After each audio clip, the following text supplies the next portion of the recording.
আচ্ছা, বিগত ৩টা ক্লাসে আমরা মোটামুটি HTML এর কিছু টপিক কমপ্লিট করেছি, যেগুলো আমাদের খুবই ইম্পর্টেন্ট বা আমাদের প্যাটার্ন অনুযায়ী যেগুলো আমাদের খুবই দরকার ছিল সেগুলো। সেখান থেকে প্রথম ক্লাসে ওয়েব ডিজাইন থেকে শুরু করে বেসিক ট্যাগস, দ্বিতীয় ক্লাসে single tag, double tag, HTML ট্যাগের বিহেভিয়ারের ব্যবহারিতা, পরবর্তীতে তাদের কিছু আহ, ব্যবহার বা তারা কিভাবে কার্যক্রম করে এই জিনিসগুলো ডিসকাস করেছিলাম। এরপরে অ্যাট্রিবিউট, এলিমেন্টস, তারপরে HTML নিয়ে তাদের কোড সম্পর্কিত যত রিসার্চ করা যায় আমরা 2 নম্বর ক্লাসে করেছিলাম। 3 নম্বর ক্লাসে ওই HTML কে ব্যবহার করে application form design, form element, marquee tag থেকে শুরু করে অনেক ধরনের কার্যক্রম আমরা করেছি খুব সুন্দর এবং গোছালোভাবে। তো 3 নম্বর ক্লাসে আরেকটা টপিক আমরা কভার করেছি, যেটা আমরা HTML কে ব্যবহার করে বিভিন্ন ধরনের টেবিল, যেটা আমাদের খুবই একটা সময়ে বেশি পপুলার ছিল। এখন বর্তমান সময়ে ওটা পপুলারিটি কম থাকলেও আমাদের বিভিন্ন সেক্টরে ওটার প্রয়োজনটা থাকে, ইমেল সিগনেচার, ইমেল টেমপ্লেট নিয়ে।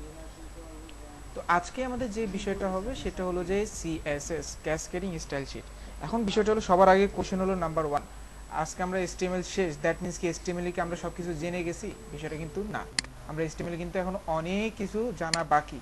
তো সেজন্য আমরা অবশ্যই কি করব, যেহেতু মডিউলে আর আমরা ক্লাসের মধ্যে এগুলো ডিসকাস করতে পারবো না, তো সেগুলো আপনাদের দায়িত্ব হলো নিজেরা কি করা, ডিগ ডাউন করে নিজেদের মাধ্যমে কি করা, নিজেরা নিজেরা রিসার্চ করে জেনে নেওয়া যে HTML আর কি কোড আছে আমার জানা নাই, আর কি ফিচার আছে যেগুলো আমি জানি না। এই জিনিসগুলো ব্যবহার করার মাধ্যমে আপনারা কি করেন, এই জিনিসগুলো রিসার্চ করে জেনে নিতে পারেন। ইউটিউব রিসোর্স আছে, গুগল সার্চ আছে, সব থেকে আপনি কি করেন, রিসোর্স খুঁজে বের করে আপনারা নিজেরা রিসার্চ করতে থাকেন। তো আজকে আমরা যেটা লার্ন করব সেটা হলো CSS, ক্যাসকেডিং স্টাইল শিটস। কাজটা কি, একটা ওয়েবসাইটের স্ট্রাকচারের ডিজাইনের যে স্টাইলগুলো করার প্রয়োজন সেগুলো কে করে, এই CSS করে থাকে। এখানে CSS, আবার এখানে CSS3 দেখতে পাচ্ছেন। CSS3 হলো বর্তমান সময়ের আপডেট একটা ইয়া ল্যাঙ্গুয়েজ। সেজন্য আমরা কি করব, যেটা শিখবো অবশ্যই আপডেটেড ল্যাঙ্গুয়েজটাকেই আমরা কি করব, শিখবো। এখন হলো CSS কে ব্যবহার করে কিভাবে, এই জিনিসটার আগে আমরা আজকে একটা নতুন জিনিস তো শিখবো। সেটা হলো যে শেখার জিনিসটা না, দেখবো। আজকে আমরা একটা নতুন ইয়াতে কাজ করব, কোড এডিটর। এতদিন আমরা কিসে কাজ করেছি, নোটপ্যাড প্লাস প্লাস। অনেক হয়তো বলেছিলেন স্যার একটু ভাইয়া একটু আপডেটেড কিছু দেখান, তাই না? কিন্তু তখন দেখিয়ে কারণ তখন মাইন্ডে ছিল যে এরকমভাবে কাজগুলো সম্পাদন করা হোক, পরবর্তীতে চেঞ্জ করবো। তো আজকে আমরা আমাদের প্রজেক্ট পারপাস বা ক্লাসের পারপাস আমরা আজকে ইয়ার সুইচ করছি। তো অ্যাডভান্স কোড এডিটর অনেকগুলোই আছে। আপনি যদি কোড এডিটর লিখে সার্চ করেন, অনেক কোড এডিটর পাবেন, অনেক। এই যে 70 best code editor, hand code editor, ত্যান কোড এডিটর। এখন কত আপনার যেটা ভাল লাগে সেটা ইউজ করতে পারেন, ইটস আপ টু ইউ, আপনি যেটাতে ভাল লাগবে, ফ্যামিলিয়ার আপনি যেতে। তো যেহেতু আমি ক্রস কানেক্টেড কাজ করি, যেমন আমি কিছু জাভা স্ক্রিপ্টের কাজ করি, PHP-র কাজ করি, মানে আমার কয়েকটা ল্যাঙ্গুয়েজের সাথে আমার কমিউনিকেট করতে হয়, দ্যাটস ওয়াই আমি কি করি, ভিজুয়াল স্টুডিও কোডটাকে ব্যবহার করি, যেটা কিনা খুবই ফ্রেন্ডলি যারা ক্রস মানে কয়েকটা ল্যাঙ্গুয়েজ নিয়ে কাজ করে। তো সেজন্য আমি ভিজুয়াল কোড স্টুডিও ব্যবহার করব। বাট আপনারা যদি চান সাবলাইম টেক্সট, ব্র্যাকেটস, এগুলোকে ব্যবহার করতে, এগুলো খুব ভালো আপনাদের ফ্রন্ট এন্ডের কাজের জন্য। তো আমি এখন ভিজুয়াল স্টুডিও কোডে চলে গেলাম, ক্লিক করলাম। ক্লিক করার পর আপনাদের ভার্সন অনুপাতে আপনারা কি করবেন, অবশ্যই ডাউনলোড করে নেবেন। ভার্সন বলতে গেলে কেউ যদি কি হন, উইন্ডোজ, আমরা বেশিরভাগই উইন্ডোজ, সেজন্য অবশ্যই ডাউনলোড ফর উইন্ডোজ। তারপর যদি আমরা লিনাক্স অথবা অ্যাপল ম্যাকবুক ইউজ করি, সেজন্য আপনাদের এই যে ম্যাক ওএস আছে, উইন্ডোজ 64, আরেকটা হলো উইন্ডোজ লিনাক্স 64। তার জন্য এই যে এখানে ইনস্টলারে স্টেবল যেটা, সেটা ইউজ করা যাবে, ঠিক আছে। আবার ইনসাইডের নামে একটা আছে, এগুলো আবার দুইটা ভার্সন হয়, একটা হলো Java VS code for business, যেটা একটু তুলনামূলক ভারী, ঠিক আছে, ফর কমার্শিয়াল বা এরকম কিছু আর কি। এখানে প্রিমিয়াম কিছু কার্যক্রম থাকে, তো আমরা স্টেবল যেটা, তো সেগুলো ব্যবহার করে থাকি। জাস্ট এই যে এখানে ডাউনলোডের আইকনটাতে ক্লিক করুন, একটু সময় নেবে, ফাইলটা কি হয়ে যাবে, ডাউনলোডের জন্য অপশন সে অফার করবে। এই যে গেটিং স্টার্টেড, সে বলতেছে অটোমেটিক্যালি ডাউনলোড স্টার্ট হয়ে যাবে, যেটা স্টার্ট হয়ে যাইতো আমার আইডিএম কি করতেছে, স্টার্ট করে দিচ্ছে। যেমন এই যে দেখেন, অলরেডি আইডিএম এর মাধ্যমে আমি অলরেডি ইনস্টল ডাউনলোড করে রেখেছিলাম, যার জন্য সে বলতেছে আপনি কিন্তু অলরেডি ডাউনলোড করে রেখেছেন। বাট আপনাদের ডাউনলোড হয়ে গেলে এটাকে অবশ্যই কি করবেন, ওপেন করে ইনস্টল করে নেবেন, ঠিক আছে। ইনস্টল করা কিন্তু খুবই সহজ, নেক্সট নেক্সট নেক্সট নেক্সট করে ইনস্টল করে নেওয়া। যখনই আপনি ইনস্টল করেন, তখন নতুন কিছু ইন্টারফেস আপনি দেখতে পাবেন। আপনি কিন্তু কখনোই এই জিনিসগুলো দেখতে পাবেন না। সেজন্য আমি এগুলোকে ডিলিট করে দেই। ফাইল, নতুন নিউ ওয়ার্ক স্পেস নাই মনে হয়।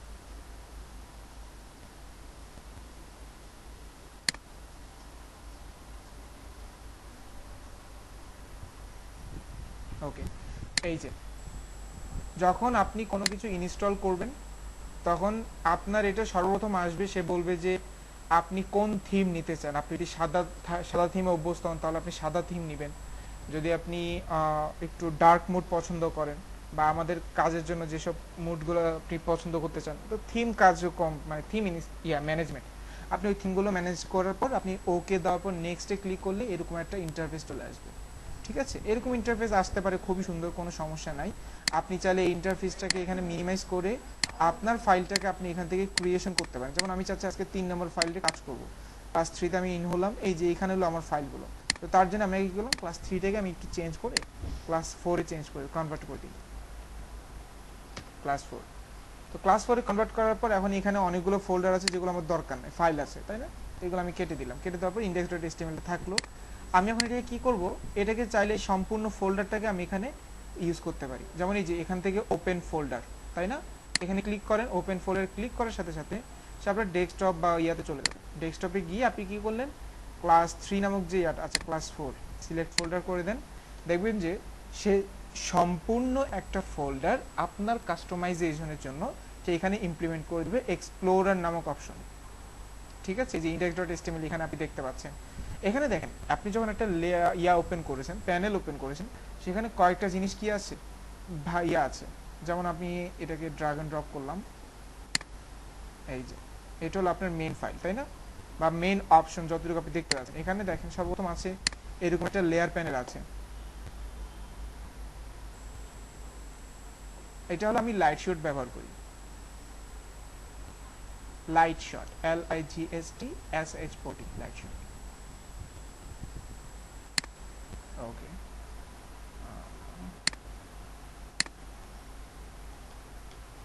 অনেক সফটওয়্যারই আছে বাট আমি এটাকে বেশি করি, আমার কাছে এটা বেশি ভালো লাগে।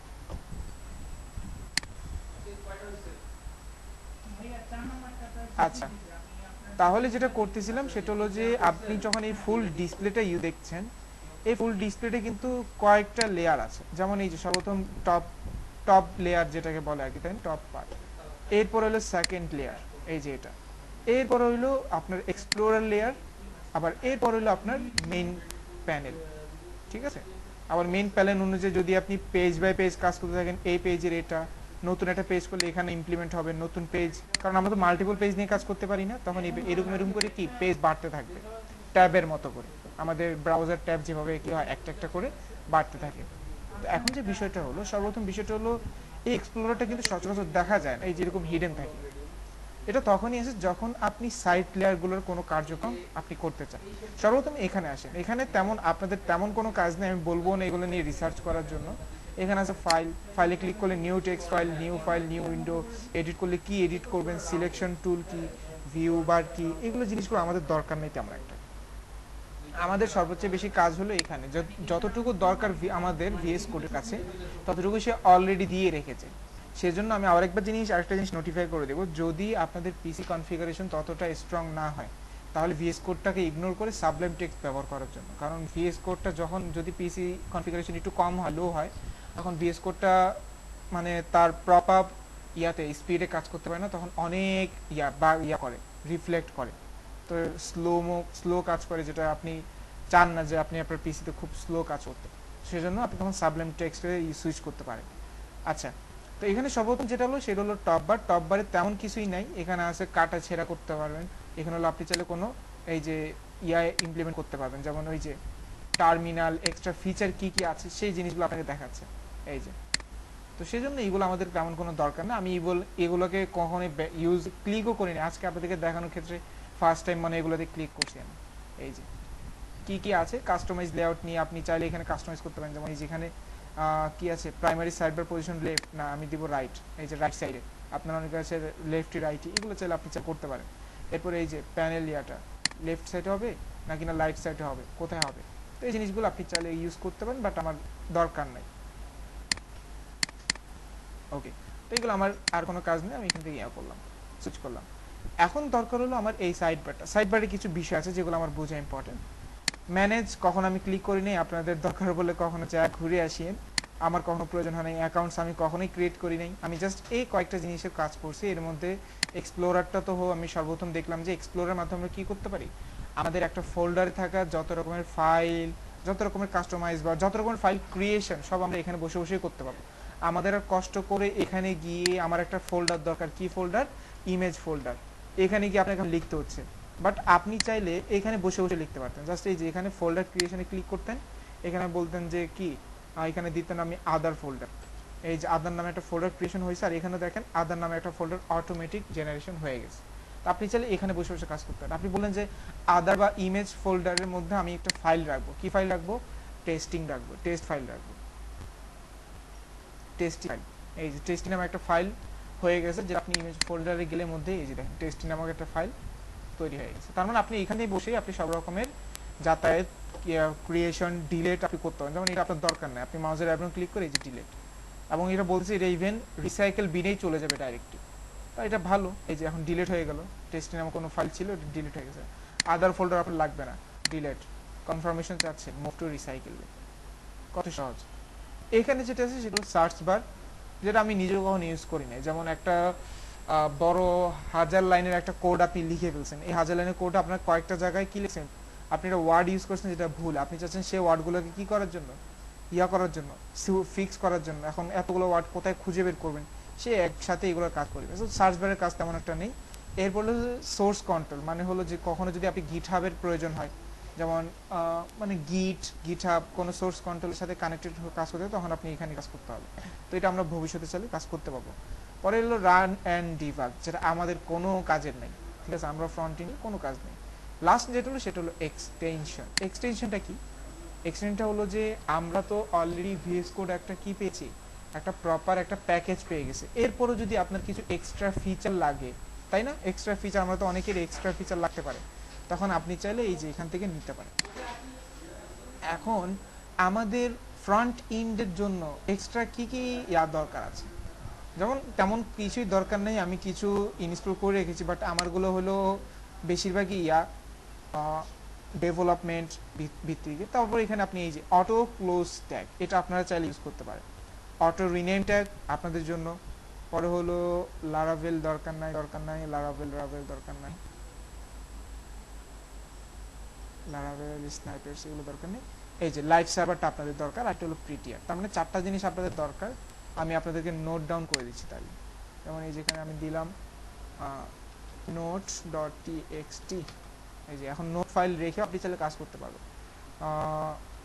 এক্সটেনশন, তাই না, এক্সটেনশন কি কি দরকার, নাম্বার 1 বললাম যে আপনাদের জন্য ভালো হয় যদি আপনার অটো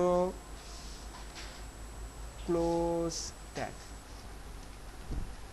পরে হলো অটো রিনেম ট্যাগ,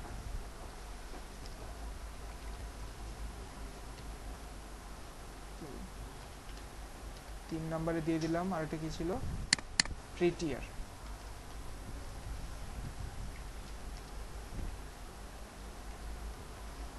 4 নম্বর যেটা হলো সেটা হলো আপনার লাইভ সার্ভার।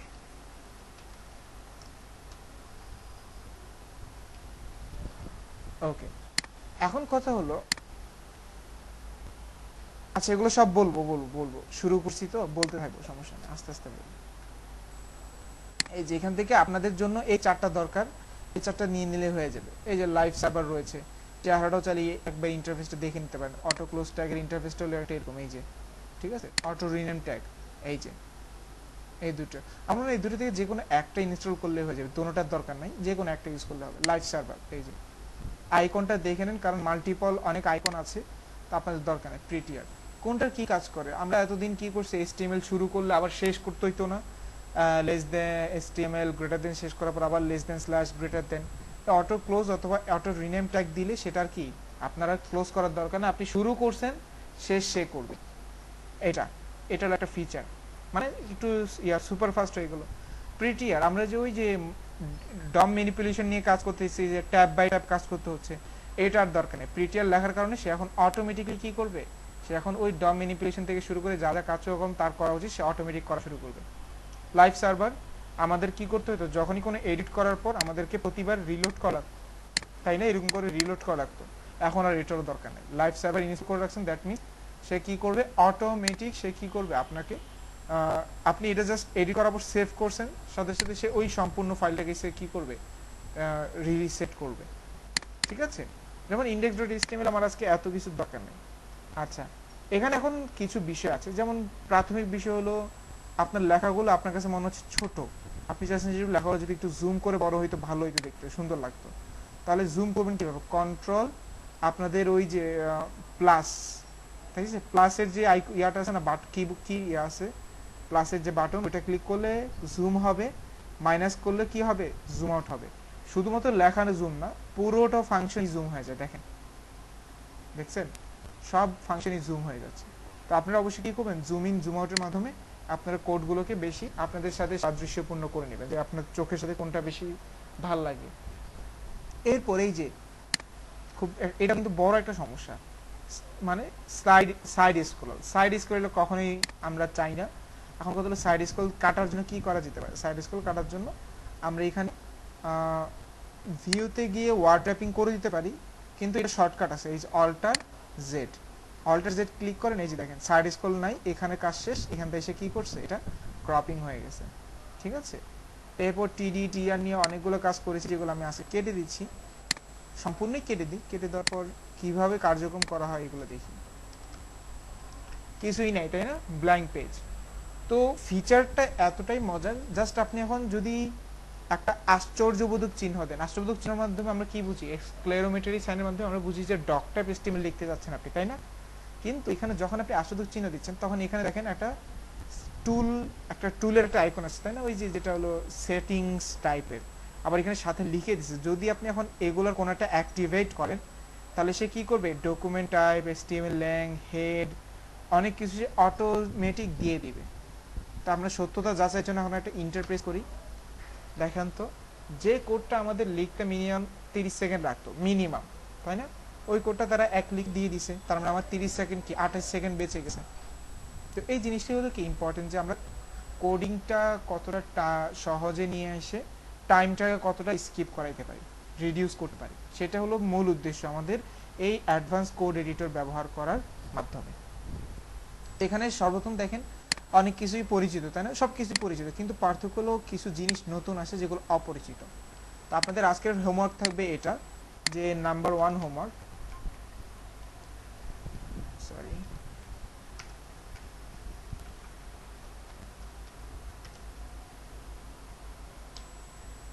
ওকে, হোমওয়ার্ক কি থাকবে, হোমওয়ার্ক সর্বপ্রথম দিলাম যে ইনস্টল আমাদের ভিএস কোড ইনস্টল করবেন, পরে অ্যান্ড এক্সটেনশন, তাই না, ওকে, সেম প্রসেস। আপনারা যদি আবার চিন্তা করেন যে স্যার যে আমার তো ভিএস কোড সমস্যা, তাহলে আমি নোট সাবলাইম টেক্সট কিভাবে ইউজ করতে পারি, সাবলাইম টেক্সটের মধ্যে কি আছে, আপনার ওইরকম ভাবে প্যাকেজ আছে, আপনার যদি প্রবলেম হয় আপনি ইউটিউব থেকে সাবলাইম টেক্সট প্যাকেজ কিভাবে ইনস্টল করতে হয় সেগুলো একটু দেখে নিলেও অনেক সুন্দরভাবে কাজ করতে পারবেন। ওকে, তো VS Code install and extension কি করা, এক্সটেনশন অ্যাড করতে হবে, অ্যাড। ওকে, আরেকটা জিনিস হলো যে কমন ট্যাগের মধ্যে হোয়াট ইজ মেটা ট্যাগ, এগুলো একটু রিসার্চ করে আসবেন, এবং মেটা ট্যাগের অনেক কিছু আছে যেগুলো এখানে কি করা হয় না, ডিসক্রাইব করা হয় না, বা আমি করব না, আপনাদেরকে রিসার্চ করে এগুলো আপনি কি করবেন, লিখিতভাবে এগুলোকে পোস্ট করবেন। লিখিতভাবে পোস্ট বলতে গেলে ওই যে মানে খাতা কলমে লিখতে পারেন, বা আপনি নোটপ্যাডে লিখতে পারেন। আমরা নোটপ্যাডে লিখি না, এই যে নোটপ্যাড, এনওপি নোটপ্যাড, এই যে এই নোটপ্যাডে লিখবেন মেটা ট্যাগস, লিখে এগুলোর স্ক্রিনশট নিয়ে আপনি কি করতে পারবেন, আপনি গ্রুপে পোস্ট করতে পারবেন, এটা আপনাদের হোমওয়ার্ক থাকবে। ওকে, এখন কথা হলো তাহলে আমরা ভিএস কোড ইনস্টল করতে পেরেছি, ভিএস কোড শর্টকাট কিভাবে দিতে হয় সেটাও দেখতে পেরেছি, শর্টকাট দেওয়ার মাধ্যমে অতিরিক্ত কিছু কোড আসছে, এগুলো হোমওয়ার্ক থাকলো। টাইটেল বারে ডকুমেন্ট চলে আসে, এটা ডিফল্ট, আপনি চাইলে এটা চেঞ্জ করে নেবেন। চেঞ্জ করে কি দিব, আজকে দেখব ক্লাস 4 CSS ইন্ট্রোডাকশন, তাই না? আমাদের ক্লাসটা আজকে সিএসএস নিয়ে, তাহলে আমরা আজকে কি করব, সিএসএস দিয়ে স্টার্ট আপ করব। এখন সিএসএস ইন্ট্রোডাকশনটা কি অ্যাকচুয়ালি, বা সিএসএসটা বলছি ক্যাসকেডিং স্টাইল শিট।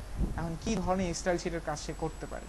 ধরেন আমি একটা H1 নিলাম ফর এক্সাম্পল, H1 নিয়ে আমি এখানে লরেম, আচ্ছা এই যে দেখেন মজার ঘটনা, এটা তো বলতেছি না, আপনি লেস দেন গ্রেটার দেন দেওয়ার দরকার নেই, জাস্ট H1 দেওয়ার সাথে সাথে সে আপনাকে কি করতেছে, আপনাকে সে বলতেছে যে আপনি কি এটা সব পুরোটাই চাচ্ছেন কিনা। আমি বললাম যে হ্যাঁ আমি পুরোটাই চাই, ইন্টার প্রেস করেন অথবা আপনার কিবোর্ডে থেকে ট্যাপ প্রেস করেন, পুরোটা H1 কি হয়ে যাবে, অটোমেটিক্যালি এটা ইয়া হয়ে যাবে, ফিল হয়ে যাবে, যে মানে যেটা আমি এতক্ষণ টেক্সট আকারে ছিল সেটা এখন কোড আকারে হয়ে গেছে। এরপরে বলছিলাম যে কপিরাইট কন্টেন্টের জন্য lipsum.com থেকে যাওয়ার জন্য, তাই না? এখন তারা জানে যে আপনার কন্টেন্ট দরকার, সেজন্য তারা লিপসামটাকে অটোমেটিক ইনস্টল করে রাখছে। আপনি জাস্ট লরেম লিখে কত ওয়ার্ডের আপনার দরকার, আপনি লিখলেন যে 12 ওয়ার্ড দরকার, একটা ট্যাব প্রেস করেন বা এন্টার প্রেস করেন, ঘুরে ফিরে দেখেন 12টা অক্ষরে কি আসছে, লরেম ইপসাম চলে আসছে। কোনে কোনে দেখলো দেখবেন যে সেম জিনিসটা এটা এখানে কি আপনি এখানে দেখতে পাচ্ছেন। তাহলে দেখেন জিনিসটা কত সহজ হয়ে গেছে। সেভ করেন, সেভ করার পর এখন আপনাকে বলছিলাম কি এটা লাইভ সার্ভার চাই আমরা দেখতে পাবো, লাইভ সার্ভার ওপেন করতে হয়, অটোমেটিক আসে না, মাউসের রাইট বাটন ক্লিক করে ওপেন উইথ লাইভ সার্ভার, ঠিক আছে? শর্টকাট এই যে এখানে গো লাইভ ক্লিক করেন, এই যে পোর্ট ওপেন হয়ে গেছে। এখন দেখেন এটা লাইভ সার্ভার ইনস্টল ওপেন হয়ে গেছে। ফর এক্সাম্পল আপনি এটা যাচাই করতেছেন আসলে কি লাইভ সার্ভার কাজ করে কিনা, আপনি এটা কি করলেন, কপি পেস্ট করলেন, কপি পেস্ট করার পর সাথে সাথে যখনই আপনি সেভ করবেন তখনই সেইখানে একটা রিলোড দিয়ে দিন। এই যে দেখেন আমি কিন্তু কিছুই করি নেই, সে কিন্তু অটোমেটিক দুটো ইনপুট সে নিয়ে আসে। তার মানে জাস্ট আপনার সেভ করাটাই বাকি, সেভ করবেন সাথে সাথে বাকি কার্যক্রমগুলো সে কি করবে, অটোমেটিক সম্পাদন করে নেবে, যেটা আমাদের জন্য খুবই ভালো।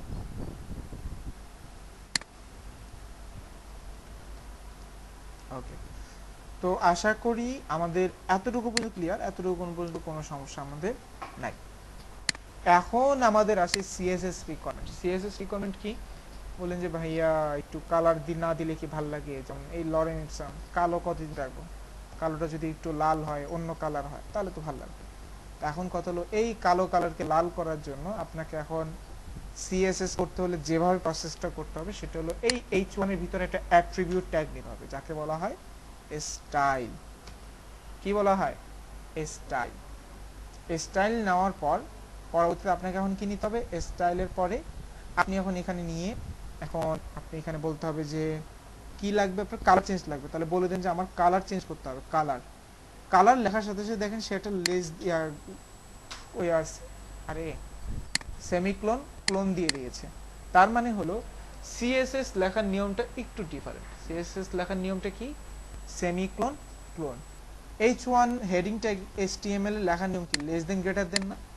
আর যখন আপনি কি করেন যদি কোনো সিএসএস এর কাজ করেন, সেমিক্লোন ক্লোন, ঠিক আছে, ক্লোন সেমিক্লোন। এখন কালারের মধ্যে কি কালার দিবেন এটা বলতে হবে না, বলে দিলেন যে আপনি গ্রিন কালার দিবেন।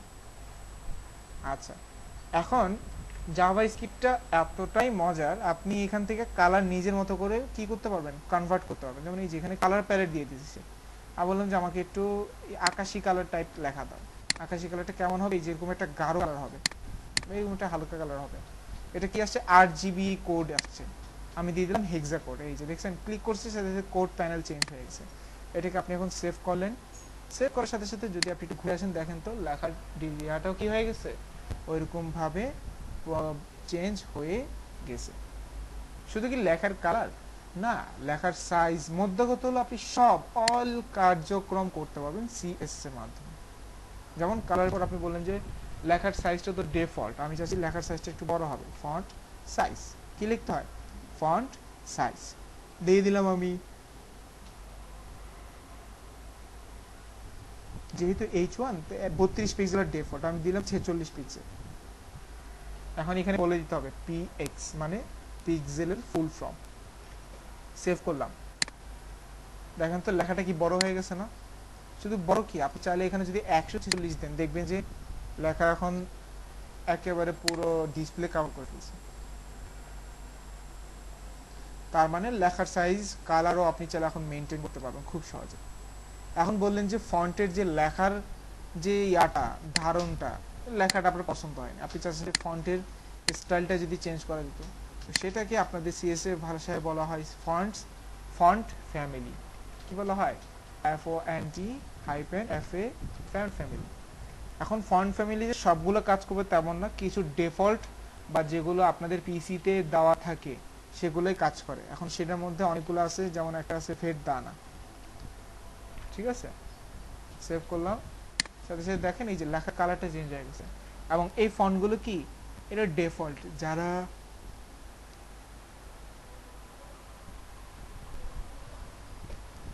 যারা উইন্ডোজ ব্যবহার করে এই ভেরদানা অ্যাপ্লিকেশন বা ভেরদানা ফন্ট যার তার কাছে থাকে, ঠিক আছে, এটা একটা ডিফল্ট ফন্ট। এছাড়া দেখেন সাথে সাথে লেখাটা কিন্তু ডিজাইনটাই চেঞ্জ হয়ে গেছে। এবার লেখাটার সিটা একটু মোটা, তাই না, আবার ওটা একটু চিকন। এখন বললেন যে ভাই এটা কি করা যায় কিনা, লেখাটার অক্ষরগুলো বেশি মোটা দেখাচ্ছে, একটু চিকন ছোট করেন, তো সেটাও করা যাবে, কিন্তু সেটা ডিপেন্ডেন্ট। আগে জানতে হবে যে আপনি যে লেখাটাকে চিকন করবেন সেই লেখার ফন্ট ফ্যামিলি কি আছে কিনা, চিকন ভার্সন আছে কিনা। তা আমার ভেরদানার চিকন ভার্সন আছে, যেটাকে আমরা ফন্ট ওয়েট বলে থাকি। এই যে ফন্ট ওয়েট। এখন ফন্ট ওয়েটের হিসাব হবে কি পিক্সেল ভিত্তিক না, 100 200 300 এরকম ভিত্তিক। আমি বললাম যে 400টাকে বলা হয় রেগুলার। সেভ করলাম, সেভ করার সাথে সাথে দেখেন লেখাটা কি চিকন আলি হয়ে গেছে। এখন আপনি চাচ্ছেন যে এদের এই যে আলের মাঝখানে কিছু গ্যাপ, ও এর মাঝখানে কিছু গ্যাপ বা বেশি গ্যাপ হয়ে গেছে, একটু কমান, তাহলে সেটাকে বলা হয় কি, আবার ওপেন করেন, সেখানে বলে দেন যে লেটার স্পেসিং। কি বলা হয়? Letter spacing. যদি আপনি এখন দেন 0 দেন, তাহলে 0 দিলে কি হবে, যেমনটা ছিল তেমন হয়ে গেছে। যদি এখন মাইনাস শুরু করেন, -3 পিক্সেল,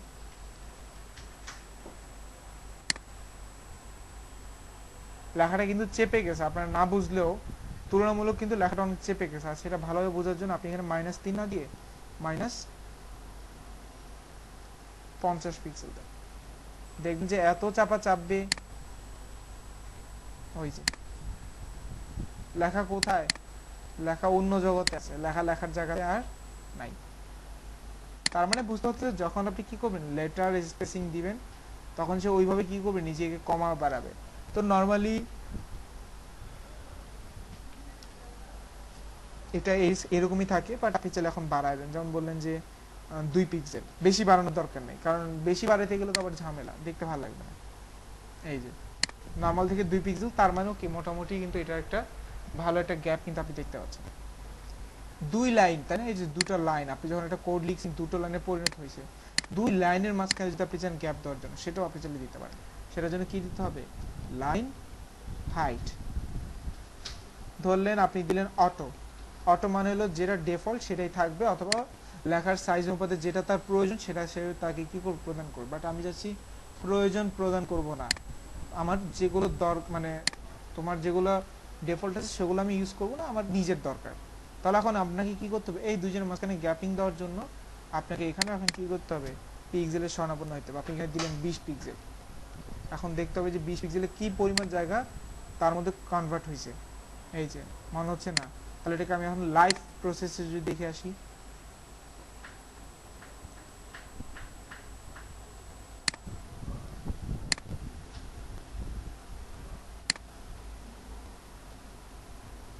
এই যে দেখেন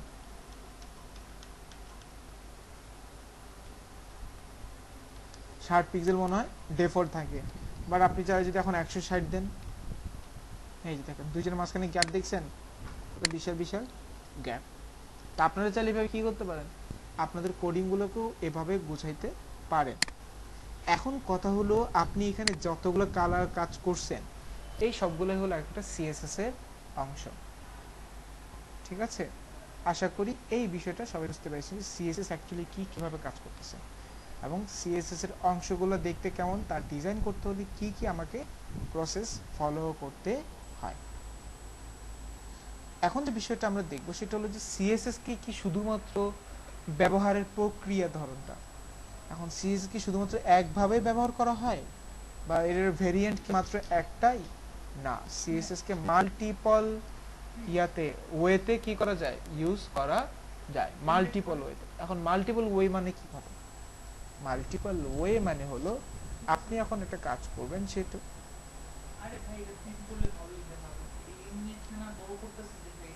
শুনতে পাচ্ছেন সবাই আমাকে?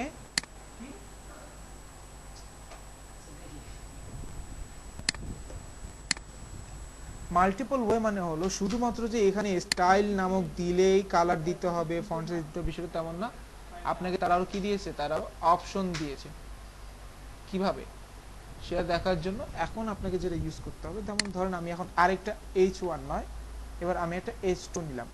এই যে এখন আপনার একটা প্রবলেম থাকতে পারে, সেটা বলতে পারেন যে ভাইয়া আমি এখন চাচ্ছি যে আপনার H1টাকে এখন আমি ডুপ্লিকেট করব, হুবহু ডুপ্লিকেট, যেটা আমরা নোটেড প্লাস প্লাসে কন্ট্রোল ডি দিয়ে করতাম। এখন এটার ডুপ্লিকেট প্রক্রিয়াটা একটু ডিফারেন্ট বা একটু চেঞ্জ। সেটা কিভাবে? জাস্ট এই যে অল্টার শিফট প্রেস করে যদি ডাউন অ্যারোতে ক্লিক করেন, বরাবর নিচেই সেম জিনিসটাই কি হয়ে যাবে, ডুপ্লিকেট হয়ে যাবে। আবার যদি আপ ইউজ করেন তাহলে উপরে চলে যাবে। ঠিক আছে, এটা হলো কি ডুপ্লিকেট। সেটা হলো alter shift up arrow down arrow. ঠিক আছে, ওই যে আমরা আপ ডাউনের যে বাটনগুলো আছে ওগুলা। ওকে,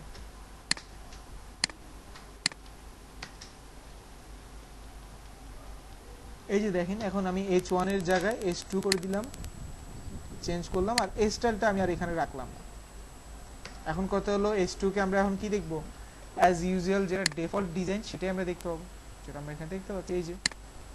বাট আমি এখন এই ডিজাইন চাচ্ছি না, আমি চাচ্ছি অন্য ডিজাইন, সিএস এর মাধ্যমে চেঞ্জ করব। এখন সিএসএস এর ব্যবহারের দ্বিতীয় প্রক্রিয়া, মানে সিএসএস কে ব্যবহার করা যায় দ্বিতীয় প্রক্রিয়াটা হলো আপনি হেড ট্যাগের ভিতরে কি করেন, কাজটা করেন। এখন H2 এখানে, হেড এখানে, মাঝখানে কত কিছু আছে তাই না, বডি আছে, যদি কোনো কোড আসে, কোডিং এর সিরিজ ইয়া তো আরো বড়। তাহলে এখন আপনি কিভাবে বুঝবেন বা এটা যে কাজ করবে, সেজন্য আপনাকে অবশ্যই হেডের মধ্যে একটা সাইন আপনাকে বলে দিতে হবে যে আমি কি আছে এখানে, আমি যা ডিজাইন করতেছি এগুলো আমার কার ডিজাইন, সিএসএস এর ডিজাইন। এটা বোঝানোর জন্য আপনাকে এখানে একটা জিনিস লিখতে হয়, সেটা হলো স্টাইল। কি লিখতে হয়, স্টাইল। ঠিক আছে, এই যে আমি শুধু স্টাইল লেখার পর সে কিন্তু অলরেডি আমাকে কি করতেছে, সাজেশন করতেছে। আপনি জাস্ট এটাকে ইন্টারপ্রেস করেন, স্টাইল শুরু, স্টাইল নামক একটা কি হয়ে গেছে, ট্যাগ আপনার তৈরি হয়ে গেছে। এখন আপনি এই যে এই কালার থেকে শুরু করে এগুলো আপনি কি করলেন, এখানে দিয়ে দিলেন। এখানে দিয়ে দেওয়ার পর কিছু চেঞ্জ তো আমি অবশ্যই করব। আচ্ছা, নর্মালি আপনি যাকে ইউজ করেন না তার কিন্তু এই যে এরকম ভাবে নিচে নিচ বাই নিচে আসে আর কি।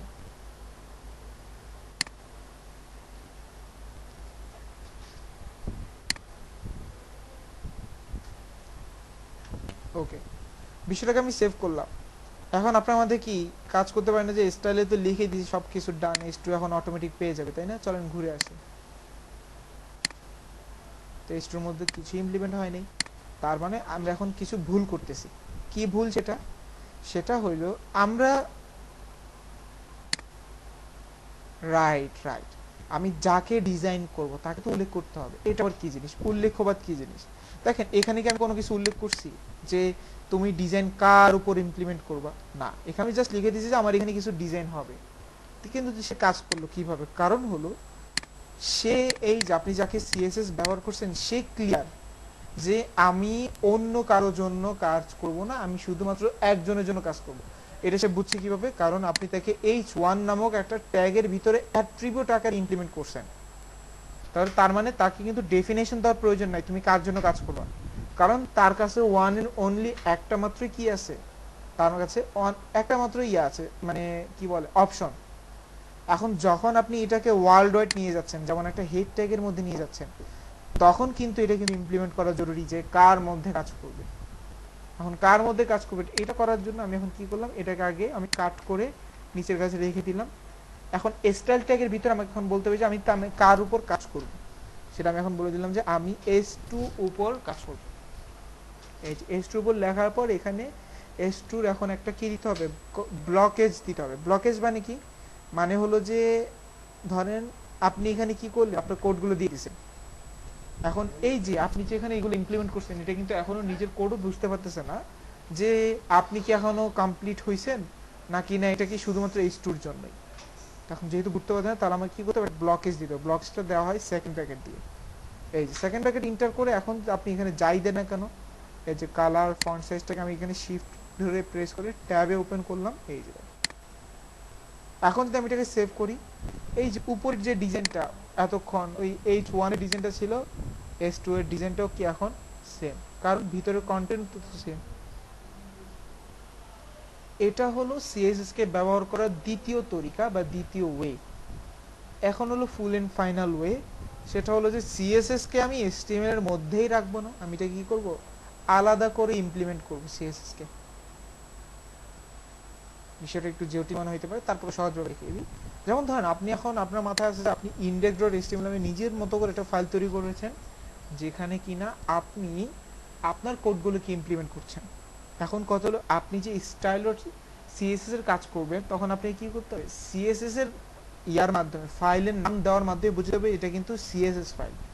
তো সেটা করার জন্য আমরা কি করি, অলওয়েজ একটা ফাইল ওপেন করি বা ফাইল ক্রিয়েশন করে দেখি, যেটার নাম হলো style.css। এখন কত হলো, .css এটা তো ইম্পর্টেন্ট, এটা আমরা সবাই জানি প্রথম ক্লাস থেকে, কারণ এটা একটা কি আমাদের এটা একটা সেটা হলো যে এক্সটেনশন ফাইল টাইপস।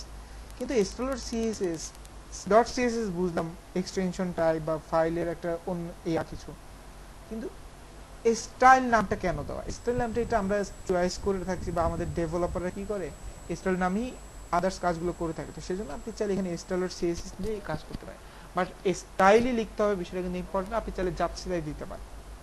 ইন্টারফেস করলাম, সাথে সাথে দেখেন style.css এর জন্য সে কি করছে, আলাদা একটা ফাইল জেনারেট করে দিছে। এবং আপনি এখানে যদি নোটপ্যাড প্লাস index.html যদি গিয়ে দেখেন, এখনো তো কাজ হয়নি, কিন্তু এখন যদি ধরেন কোনো অ্যাঙ্কলিং দিতে যাচ্ছেন, তখন দেখবেন যে অটোমেটিক্যালি কি করবে, সেটা কাজ করবে।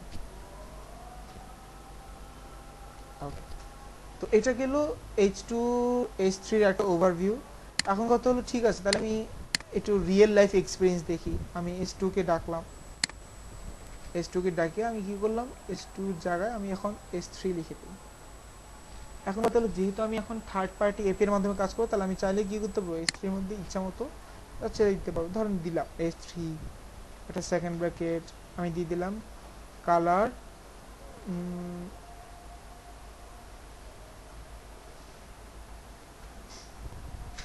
হ্যাশট্যাগ,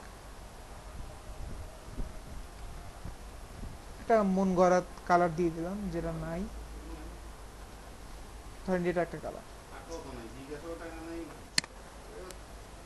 দেখেন তো কোনো পরিবর্তন কি তার মধ্যে আসছে, ঠিক আছে, এটা তো বুঝতে পারতেছি না। তাহলে চলেন ফন্ট সাইজ দিয়ে দিই, ফন্ট সাইজ দিলাম 55 বা 56 পিক্সেল।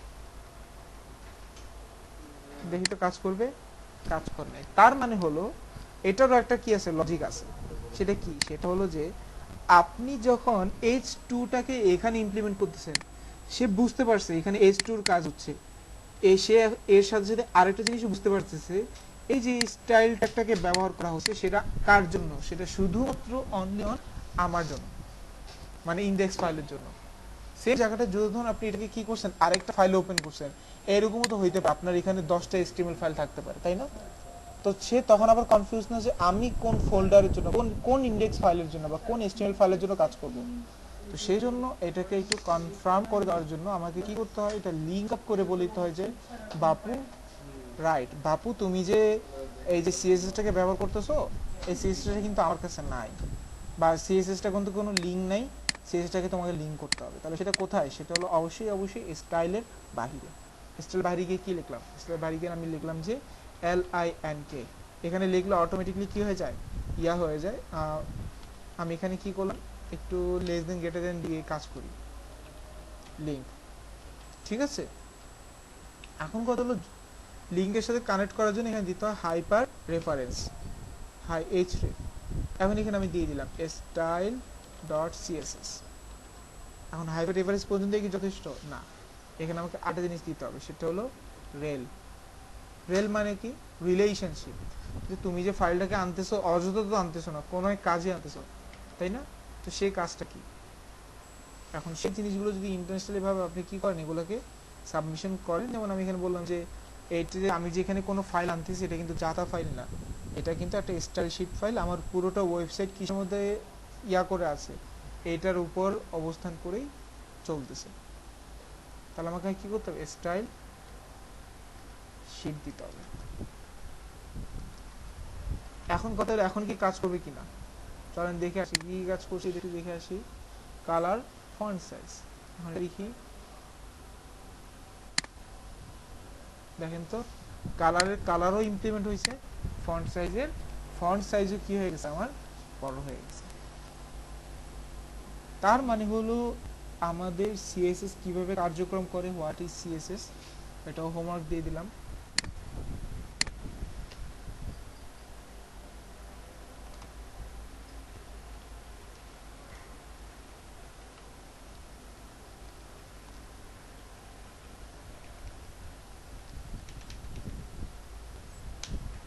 সিএসএস কি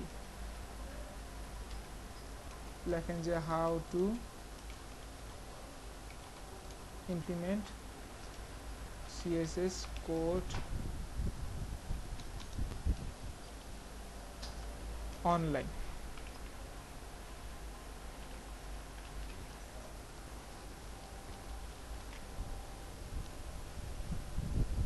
আচ্ছা অনলাইন কেন দিলাম, অনলাইনটা বাদ দিই। এখন কথা হলো তাহলে আমরা কি দেখলাম, কিভাবে সিএসএস কাকে বলে এবং সিএসএস এর কোডগুলো কিভাবে ইমপ্লিমেন্ট করতে হয়। ওকে, এখন আমরা কি করলাম, স্টুডেন্ট সিসি গিয়ে এটা সেটা করলাম, অনেকগুলো কার্যক্রম করে ফেললাম। তো মোটামুটি আমরা কিন্তু কি করতে পারছি, আজকে সিএসএস এর ক্লাসের প্রথম ধাপটা আন্দাজ করতে পারছি যে মূলত বিষয়টা কি করাচ্ছে বা কিভাবে গিয়ে পৌঁছচ্ছে, যে আমার কন্টেন্টগুলো কিভাবে কার্যক্রম করতেছে। বুঝতে পারছেন সবাই?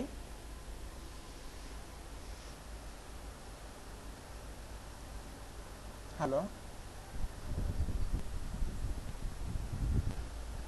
ওকে ওকে, তাহলে আমরা কি কি দেখতে পেলাম, এত কিছুর মধ্যে আমরা জাস্ট কয়েকটা জিনিস দেখতে পেলাম যে সিএসএস কে আমরা কয়েকভাবে ব্যবহার করতে পারি। এখন কথা হলো এতগুলো ইউজ করার রিজনটা কি মূলত, নাকি বা এতগুলো আমরা কেন শিখবো বা কোনটা বেশি ব্যবহার করবো, এরকম কিছু কোয়েশ্চেন আমাদের মাথায় থাকতে পারে। তো সর্বপ্রথম বিষয়টা হলো এই তিনটাকে ব্যবহার করা হয়েছে বিভিন্ন ধরনের বিভিন্ন কাজে কার্যক্রম করে ব্যবহার করার জন্য, মানে যে যেটা ইউজফুল বা যেটা যে সময়ের জন্য আমাদের ব্যবহার করা প্রয়োজন সেগুলোকে ব্যবহার করা যায়। বাট যখন আমরা কোনো প্রজেক্টে কাজ করব তখন আমরা এই যে স্টাইল এবং এই স্টাইল মানে এগুলো কিন্তু নাম আছে, একটা নাম কিন্তু বলেছি কিনা জানি না, এটাকে বলা হয় ইনলাইন সিএসএস, মানে লাইন ভিত্তিক এক লাইনের ভিতরে যাকে ইমপ্লিমেন্ট করা হচ্ছে তাকে বলা হচ্ছে কি ইনলাইন সিএসএস। এরপরে যেটা হেডের মধ্যে লেখা হয়েছে তাই না, যেটা ইন্টারনাল সিএসএস, মানে যে কোনো একটা জায়গায় ওই পেজে যে কোনো একটা ইন্টারনালি কি করা হচ্ছে এটা লেখা হচ্ছে, তাহলে এটাকে বলা হচ্ছে ইন্টারনাল। আর যেটা একেবারে আলাদা একটা পেজে করা হচ্ছে যেটাকে বলা হচ্ছে এক্সটার্নাল সিএসএস, যেটা হলো কি বহির্ভূত একটা বিষয়। তো আমরা এই দুটোকে খুব কমই ব্যবহার করি, কোন দুটোকে, এই স্টাইল এটাকে ইনলাইন আর ইন্টারনালকে। হ্যাঁ, এখন কথা হলো প্রজেক্ট ভিত্তিক অনুসারে, এখন প্রজেক্টটা যদি হয় ইমেল সিগনেচার বা ইমেল টেমপ্লেট, আজকের ক্লাসটা শেষ করে আমরা একটা দুটো ইমেল টেমপ্লেটও দেখবো, ইমেল সিগনেচার কিভাবে তৈরি করতে হয়, এবং ইমেল সিগনেচারের হিউজ একটা কাজ কিন্তু মার্কেটে আছে। তো সেক্ষেত্রে আমরা এখান থেকে স্টার্টটা করতে পারবো। তো এখানে সর্বপ্রথম বিষয়টা হলো যে এখানে আপনি এখন কয়েকটা জিনিস দেখতে পাচ্ছেন, আমরা কোনটা ব্যবহার করবো সবচেয়ে বেশি, সেটা হলো স্টাইল ডট সিএসএস, এটা হলো সবচেয়ে বেশি আমরা ব্যবহার করে থাকি। তো এখানে আমাদেরকে সার্ভিস তারা দিচ্ছে তিন ভাবে দেওয়া হয়, আপনাকে যেটা ভালো যেটা হলো সুইটেবল আপনার কাজের জন্য সেটা আপনি ইউজ করতে পারেন।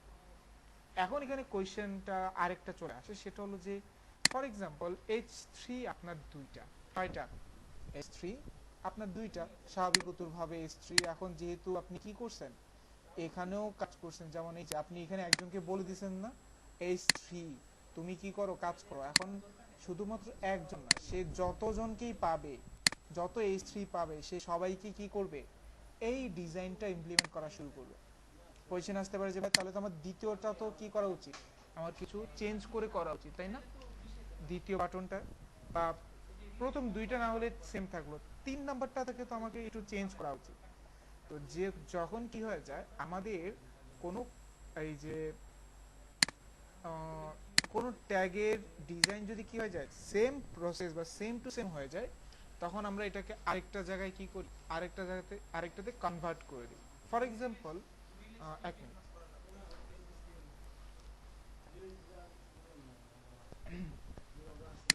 ধরেন আপনাদের শ্রেণীকক্ষে একই নামের দুইজন আছে, তাই না? যেমন আমার নামটা মোহাম্মদ আব্দুল্লাহ, আমার নামটা খুবই কমন, প্রতি ঘরে ঘরে পাওয়া যায়, শ্রেণীকক্ষ তো দূরের কথা।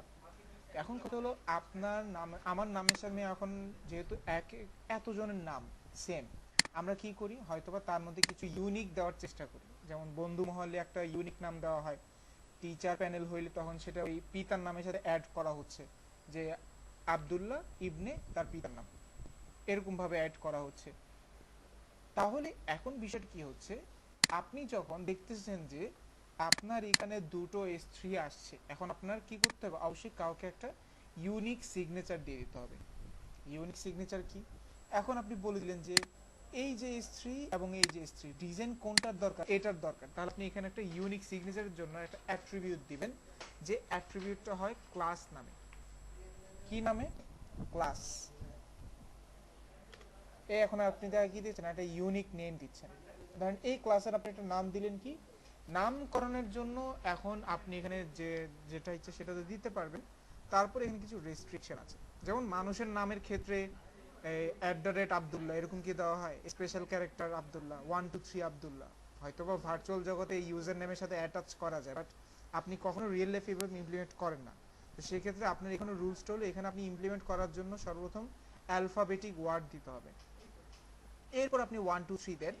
বাট @, আশ্চর্যবোধক চিহ্ন, হ্যাশট্যাগ, $, এগুলো কখনো কি হয় না, ক্লাসের মধ্যে ইমপ্লিমেন্ট করা হয় না। তো আমি এখানে ধরলাম যে অল, ধরলাম আমি জাস্ট একটা ক্লাস নেম দিলাম কি অল, তার মানে আমি বুঝলাম যে H3 নামক আমি কি নিয়েছি, একটা ইউনিক ক্লাস নিয়েছি যার নাম দিলাম অল। এখন আমি অলকে ধরলাম, অলকে ধরে আমি এখন আমার সিএসএস-কে বললাম যে আমার কিন্তু এই ডিজাইনটা সবার জন্য দরকার নাই, আমার কার জন্য দরকার, শুধুমাত্র অল জন্য দরকার। এখন এখানে কি করতে হবে, এই S3 জায়গায় অল বলে দিতে হবে। এখন এখানে আরেকটা বিষয় আছে, এখনো কিন্তু প্রপার কাজ করবে না। কেন কাজ করবে না, কারণ হলো অল যেটা, সেটা কিন্তু কোনো সাইন না, এটা কিন্তু আপনার রিজেনারেটেড একটা নাম, তাই না? যেমন H3 হইতো, CSS বুঝতে পারতো এটা একটা H3 এর একটা ট্যাগ, কিন্তু যখন আপনি রিজেনারেটেড নাম তৈরি করছেন তখন CSS কি এটা জানে? জানে না। এখন কথা হলো, আপনি যে এটা এখান থেকে ইমপ্লিমেন্ট করে নিয়ে গেছেন, এখান থেকে তো সে চিনতে পারবে যে হ্যাঁ আমি ওই পেজে একজনকে পেয়েছি যার ইউনিক নাম ছিল অল, কি প্রসেসে নিয়ে গিয়েছিল, সেটা হলো ক্লাস প্রসেসে। তাহলে আপনি যদি এখানে ক্লাস প্রসেসটা লিখে দেন, তাহলে কি কাজ করার কথা না, ক্লাস অল। কিন্তু প্রবলেমটা হলো ক্লাসটাকে আমরা সিএসএস কখনো এইভাবে লিখি না, তখন এখানে সিএস এর একটা শর্ট ফর্ম ক্লাস নেম চলে আসে, সেটা হলো ডট। ঠিক আছে, ডট অল যখন লিখলেন তখন সে বুঝতে পারে হ্যাঁ index.html একজনের নাম আছে, ক্লাস নেম সেটা হলো কি অল নামে। যখন আপনি এটা দেখবেন সাথে সাথে দেখেন S3 প্রথমটা ওই যে আমি যে সাইজ চেয়েছি সেই সাইজটাই আছে, আর এটা কি হয়ে গেছে, ডিফল্ট ইয়াতে চলে গেছে। এটা হলো কি আমাদের ইউনিক করার মাধ্যম বা প্রক্রিয়া কিভাবে করতে হয়। এখন বিষয়টা হলো, এই যে আমি ইউনিককরণ করলাম, এখন এই জিনিসগুলো এক একটা নাম কিন্তু আছে, আমি তো বাংলা ভাষা বলে যাচ্ছি, বাট এগুলো প্রতিটার নাম আছে। যেমন এই যে আপনি যে এখানে কি করছেন, এখানে আপনি অল দিয়েছেন, একটু আগে আমি S3 দিলাম, এগুলো সবগুলোকে কি বলা হয়, সিলেক্টরের ভাষায় ইয়া সিএসএস ভাষায় সিলেক্টরস বলা হয়। কি বলা হয়? সিলেক্টর। এখন সিলেক্টর মূলত কিভাবে প্রাধান্যগত বা প্রধানভাবে সিলেক্টর চারটা, প্রধান চারটা আর কি, এরপরে এদের শাখা প্রশাখা বের হয় আরো। তো আমরা আগে প্রধান চারটা জেনে নিই। যেমন আমরা আগে S3 ব্যবহার করছি, সেটা ছিল কি, সেটা ছিল ট্যাগ সিলেক্টর। S3 টাকে কি বলা হয়, আমি এখানে ধরেন কমেন্টও লিখে দিচ্ছি। আচ্ছা, আরেকটা বিষয় হলো ইয়াতে কমেন্ট কিভাবে করতে হয় জানেন কিনা, স্ল্যাশ স্টার আবার স্টার স্ল্যাশ, এটা হলো কি সিএসএস এ কমেন্ট করার নিয়ম। HTML এ কিভাবে কমেন্ট করতেন, লেস দেন, এক্সক্লেমেটরি সাইন, আর ডাবল হাইপেন, আবার ডাবল হাইপেন গ্রেটার দেন। আর সিএসএস হলে কি হইতো, লেস দেন, লেস দেন না, স্ল্যাশ, ইয়ার এটা কি ইনটু, আবার ইনটু স্ল্যাশ। ঠিক আছে, এখন আপনি কি করেন, এখানে আপনি লিখে দিলেন যে এটাকে কি বলা হয়, এটাকে বলা হয় ট্যাগ সিলেক্টর। ওকে, এখন মজার বিষয় হলো যদি আপনি কাউকে যদি কমেন্টের মাধ্যমে রাখতে চান তখন আপনি কি করতে পারেন, শর্টকাট ইউজ করতে পারেন। সেটা শুধুমাত্র কার জন্য, ভিএস কোডের জন্য। আপনি যে ভিএস কোড ব্যবহার করছেন তার জন্য। সেটা কি, অল্টার কন্ট্রোল প্রেস করে যদি আপনি স্ল্যাশ, না অল্টার স্ল্যাশ,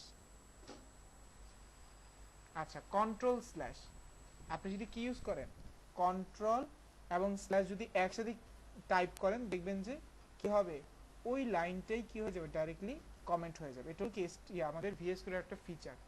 ওকে, এখানে আমি কি দিলাম, S3 নামক একটা জিনিস আনলাম, সেটা হলো কি ট্যাগ সিলেক্টর। আবার এখানে যে আমি অল নিলাম, এটা কি বলা হয়, এটাকে বলা হয় ক্লাস সিলেক্টর। নামগুলো আবার সামঞ্জস্য, যেমন ট্যাগের সাথে এখানে কি ইউজ করলাম, ক্লাস। আরো দুটো আছে, যেমন ধরেন আরো একটা H3 আপনার আসলো, সেম আরেকটা আসলো।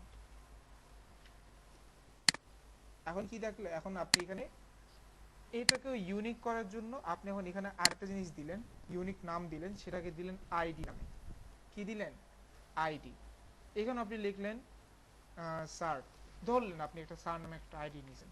এখন আইডি কলিং করা হয় কিভাবে, আইডি কল করা হয় অনেকটা সহজ। সেটা হলো আমাদের এখানে যাবেন, গিয়ে ক্লাস যেমন ডট ছিল, আইডি হবে হ্যাশ, এবং ওই আইডির নামটা দিয়ে দিতে হবে। ঠিক আছে, এটাকে বলা হয় কি, ট্যাগ সিলেক্টর এবং আইডি সিলেক্টর, সরি মানে আইডি সিলেক্টরের নাম, এই আইডি। আরেকটা আছে তাই না, তো সেটা মূলত তার কোনো কি নাই, তার কোনো এখানে সিগনেচার থাকার দরকার নাই, তোমাকে নাম দিতে হবে সেরকমটা কিছু না। তাকে কি করতে হয়, সম্পূর্ণরূপে আপনি একটা স্টার সাইন নিয়ে সেকেন্ড ব্র্যাকেট দিলেন, এটাকে বলা হয় অল অথবা ইউনিভার্সাল সিলেক্টর। ঠিক আছে, ইউনিভার্সাল মানে সে একার জন্য না, সে সবার জন্য। এখন কথা হলো এই চার রকমের সিলেক্টর কি আছে, অ্যাভেলেবল আছে, প্রধান সিলেক্টর। এরপর আরো ভেরিয়েশন আছে, বাট এগুলো আমরা এখন যাচ্ছি না, আমরা এখন এই সিলেক্টরকে চিনে রাখি। তাহলে আমি কি করতে পারলাম, আমি এরকম ভাবে চারটা সিলেক্টর তৈরি করলাম, চারটা সিলেক্টর তৈরি করে চারটা সিলেক্টর নামকরণ দিয়ে দিলাম। এবং এই ধরেন H3 কে আপনি কিছু ডিফারেন্ট ডিজাইন দিবেন, এই যে এই ডিজাইনকে আমি কি বললাম, আমি এখানে বললাম যে তোমার থেকে আমি কিছু কালার নিব, কালার নিলাম, কালো কালার তো আগে থেকেই থাকে, আমি তোমার থেকে একটু হলদে কালার নিব বা একটু বেগুনি খয়েরি কালার নিব। ঠিক আছে, RGB কালার চলে আসে, কোনো সমস্যা নেই, সেভ করলাম। সেভ করার পর দেখেন সাথে সাথে আমার ওই লেখাটা কি হয়ে গেছে, খয়েরি কালার হয়ে গেছে। এবং আপনি চাইলে এটার একটা ফন্ট সাইজও বাড়াই দিতে পারেন। ফন্ট সাইজ দিলেন 56 পিক্সেল, ফন্ট ফ্যামিলি দিয়ে দিলেন এরিয়াল। এরিয়ালও কি, ফন্ট ফ্যামিলি এরিয়াল। ঠিক আছে, এখন যদি আপনি একটু খেয়াল করেন, এই দেখেন লেখার ডিজাইনটা চেঞ্জ হয়ে গেছে, অথচ তিনজনই কিন্তু কি আমার H3। ওকে, তো সিলেক্টরটা আশা করি সবাই বুঝতে পেরেছেন। সিলেক্টরের মধ্যে চারটা সিলেক্টর হয়, যার মাধ্যমে আমরা কি করতে পারি, এদেরকে ওভারকাম করে কল করতে পারি। তো এর মধ্যে আমরা ক্লাস, ট্যাগ, আইডি দেখেছি। ইউনিভার্সালটা মূলত কার জন্য কাজ করে, ইউনিভার্সাল সবার জন্য। এখন ইউনিভার্সালের কোনো সিগনেচার তার কিন্তু প্রয়োজন হয় না। আপনার কাছে মনে হতে পারে ইউনিভার্সাল কোনো সিগনেচার নাই, ইউনিভার্সাল সে একাই 100। এখন আপনি যদি তাকে কিছু বলেন, ইউনিভার্সালকে গিয়ে বলেন যে তুমি এক কাজ করো, এই যে এদের সবাইয়ের মধ্যে তুমি একটা কি করো, ব্যাকগ্রাউন্ড কালার দিয়ে আসো, সবার পিছনে একটা ব্যাকগ্রাউন্ড কালার দিলাম।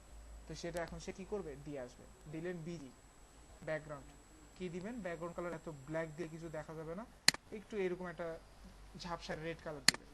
সেভ করলেন, দিয়ে দেখে আসেন পুরোটা বক্সে কি ব্যাকগ্রাউন্ডটা ইমপ্লিমেন্ট হয়ে গেছে না, ফুল বক্সেই।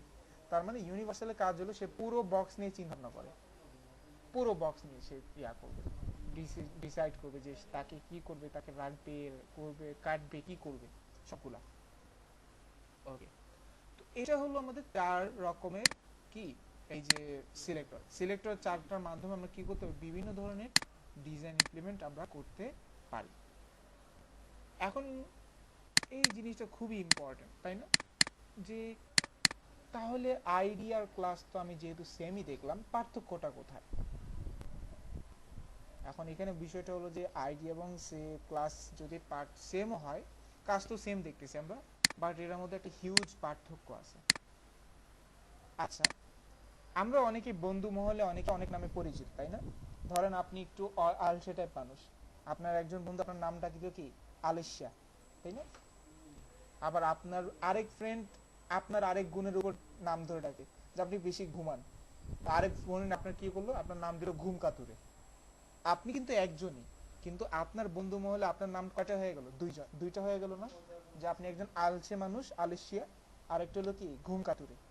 এখন বিষয়টা হলো এই যে আপনার একজন মাল্টিপল নাম আছে, সিএসএস ক্লাস সিলেক্টরটা অনেকটা এরকম, যে আপনি এই পার্সনটাকে মাল্টিপল নাম দিয়েও কল করতে পারবেন। যেমন আমি এখানে দিলাম অল, আমি এখানে স্পেস দিলাম, একটা স্পেস দেওয়ার পর ইয়ার, পরে দিলাম জে, জে জি, পরে দিলাম এল আই, এইগুলো সবগুলো কি এখন তার নাম। জি,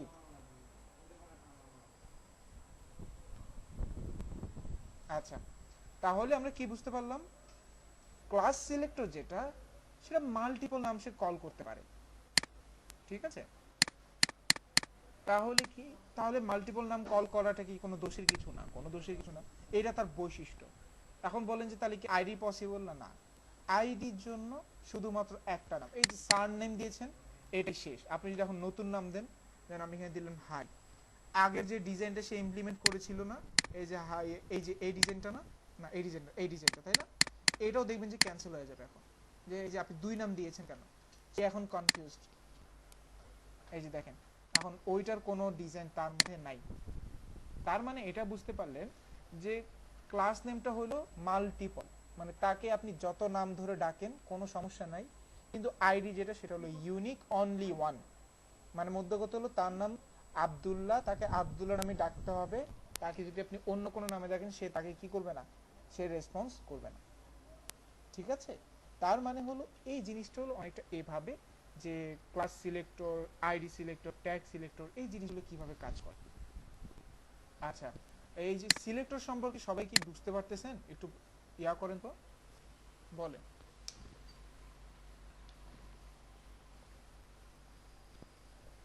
হুম হুম,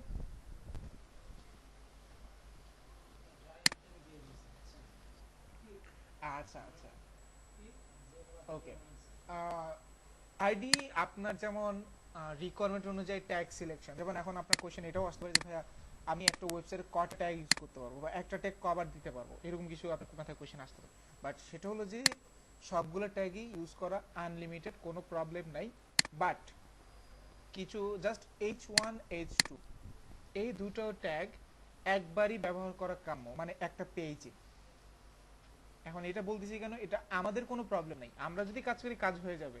বাট এটা হবে যারা আমাদের পরবর্তী যারা কাজ করবে, যেমন এই কাজ, এই ওয়েবসাইটে কিন্তু একজন ডিজিটাল মার্কেটারও কি করবে, এটা নিয়ে কাজ করবে, তো তাদের জন্য এটা সমস্যা। তো সেই জন্য H1 H2 এই কোড, এই দুইটো ট্যাগকে কি আমরা শুধুমাত্র একবার ব্যবহার করি। তাছাড়া H3 H4 H5 H6 span, paragraph, আরো যা আছে সবগুলো আমরা আনলিমিটেড ব্যবহার করতে পারবো। সেম টু সেম, যখনই আপনি কোনো ক্লাস নেম দেন, সেটা তো অবশ্যই কোনো একটা ট্যাগের ভিত্তিতে দেন, তাই না, কোনো একটা ট্যাগের সারনেম হিসেবেই তো ব্যবহার করেন। ক্লাস নেম নাম আপনি এখানে তৈরি করছেন, দ্যাট মিনস এরকম না তো নতুন কোনো ট্যাগ তৈরি করছেন, আপনি একটা ট্যাগেরই একটা সারনেম দিচ্ছেন। তাহলে কথা হলো, যদি ওই ট্যাগের সারনেমটা যদি আপনি ক্লাস দিয়ে দেন, তাহলে সেটা আবার আনলিমিটেড, এই যে ক্লাস নেম আনলিমিটেড, আপনার যত ইচ্ছা আপনি চাইলে ইমপ্লিমেন্ট করতে পারেন। বাট আইডি যেটা, সেটা হলো এক ওয়ান এন্ড অনলি, এটার কোনো লিমিটেশন নাই। এবং আইডিটার আবার একটাই, এর মানে একটার বেশি আপনি ইমপ্লিমেন্ট করতে পারবেন না। শুধুমাত্র কিসের জন্য, একটা ট্যাগের জন্য। আপনি যদি এই ভদ্র লোক এস থেকে যদি আপনি আরেকটা আইডি নেম দেন, কোনো সমস্যা নেই, কিন্তু আপনি যদি এখানে আবার আইডি নেম দিতে চান, সেটা আবার কাজ করবে না। বিষয়টা কি বুঝতে পারছি স্যার?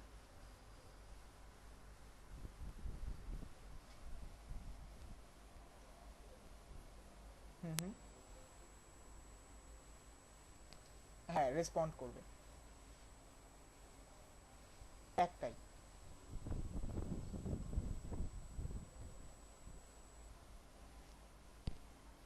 না না না না, এটা করবে না। এখন কোয়েশ্চেন আসতে পারে, তাহলে ক্লাসের দরকারটা কি, মাল্টিপল নাম নিয়ে তুমি করবাটা কি নাকি, এটা একটা কোয়েশ্চেন আসতে পারে না, যে মাল্টিপল নামের দরকারটা কি তোমাকে, যদি আমি এখন এই যে অলের জায়গায় যা দেখছি, যেমন অলের মধ্যে এই তিনটা জিনিস দিছি, আমি যদি ডট ইয়ারে যাই, ইয়ারে গিয়ে যদি আমি তোমাকে কি করতে পারি, বিজি কালার দেই, বিজি কালার এখানে যদি আমি একটা ব্যাকগ্রাউন্ডের জায়গায় তোমাকে একটু হালকা সাদা করে একটা ব্যাকগ্রাউন্ড দিই, তো তুমি তো এটা পাচ্ছ, তাই না? এটা তো পাবে, এটা তার বৈশিষ্ট্য, সে মাল্টিপল নাম কল করে। তো এইটাই যদি আমি ওর উপর ইমপ্লিমেন্ট করতাম, কাজ তো সেমই হইতো। তো ওর দরকারটা কেন এখানে? তো এটার বিষয়টা হলো, আজকে যেহেতু আমাদের ছোট 3-4 লাইনের প্রজেক্ট, সেটা আমাদের এখন বুঝে আসছে না। বাট যখন এই কাজটাই যখন কি হবে 2,500-3,000 লাইনের হবে, তখন আপনি এই বিষয়টা বুঝতে পারেন যে এটার প্রয়োজনীয়তা কেন অ্যাকচুয়ালি। ঠিক আছে? তো কারণ হলো যে এই যে একটা ট্যাগ বা একটা সারনেম, এটা যে একটা সারনেম কিন্তু, তাই না? এই সারনেমটা যদি আপনি এই যে এই সারনেমটা আপনি যদি এখন চান যে আমার এখানে এই H1 কে দিব, এই সারনেমটাই কিন্তু এখানে ইমপ্লিমেন্ট হবে। তার মানে একটা সারনেম তৈরি করলে সেটা শুধুমাত্র যে S3 এর জন্য সীমাবদ্ধ সেটা কিন্তু না, আপনি S2 কেও ব্যবহার করতে পারবেন, H1 কেও ব্যবহার করতে পারবেন। কারণ এর তো মাল্টিপল, যেমন আপনি এখানে একটা ক্লাস নেম দিয়েছে, ওই ক্লাস নেমটা যদি আপনি এখানে ইমপ্লিমেন্ট করেন কোনো সমস্যা নেই, সে ওটারও কার্যক্রম করবে। তো আমাদের অনেক সময় এই রিকোয়ারমেন্টস গুলো আসে যে একটা কাজই রিপিট হয়, বারবার রিপিট হয়, তখন আমরা বলি যে এতবার রিপিট কেন করবো, শুধু শুধু তো লেখার কষ্ট। তো তার চেয়ে বলো অলরেডি আমি একটা জিনিস তৈরি করে রাখছি, ওই ক্লাসটা যদি আমি এখানে বসে দিই, তাহলে আমার জন্য কাজটা হয়ে গেল, তো আমাকে আর এই কোডটা ডাবল করা লাগলো না। তো আমাদের জন্য এই এই কয়টা রিজনে আমাদের এই ক্লাস নেমগুলো মাল্টিপল হওয়াটা ইম্পর্টেন্ট ছিল, যেটা তারা ইমপ্লিমেন্ট করছে। ঠিক আছে? তো আমাদের এখন যেগুলো যেভাবে দেওয়া হচ্ছে সেগুলো আমাদের সবগুলো ইম্পর্টেন্ট।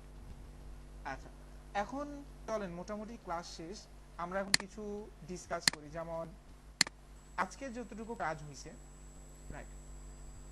অবশ্যই।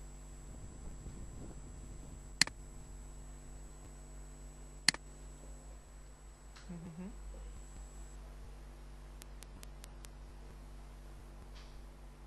রাইট।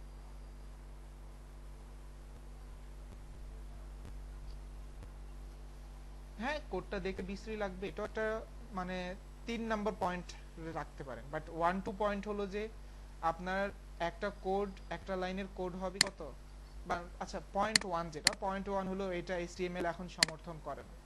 এই যে W3C ভ্যালিডেটর গত ক্লাসে দেখিয়েছিলাম না, আজকে এই কোডটাকে যদি আপনি এখন W3C ভ্যালিডেটরে রাখেন, দেখবেন যে ইরোরের উপর ইরোর, ওয়ার্নিং এর উপর ওয়ার্নিং সে দিবে।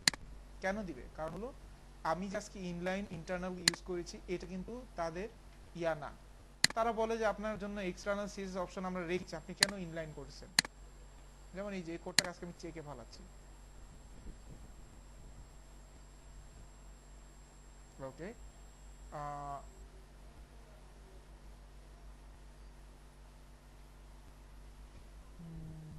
No errors or warning to show, তারা কোনো ওয়ার্নিং দিচ্ছে না। What a pleasant surprise. চলেন একটু কাস্টমাইজ করে আসি। ধরেন ডক্টর বিসমিল দিলাম, চেক করি দেখি ধরে কিনা। এই যে okay, standard coding procedure, that means এটা কিন্তু অ্যালাউ করছে। তারপরে তাহলে পয়েন্ট 1 আমি যেটা ভাবতেছি সেটা তাহলে তারা কমপ্লিট করে দিছে, যে না কোনো সমস্যা নাই। কিন্তু প্রবলেম টুটা হয়, পয়েন্ট নাম্বার 2 হয় যে আপনার এখানে আজকের লাইন হলো 28টা, আগামীতে এই লাইনটা হবে মিনিমাম হলো 1200-1300 মিনিমাম, এটা ম্যাক্স তো যাবেই আরো।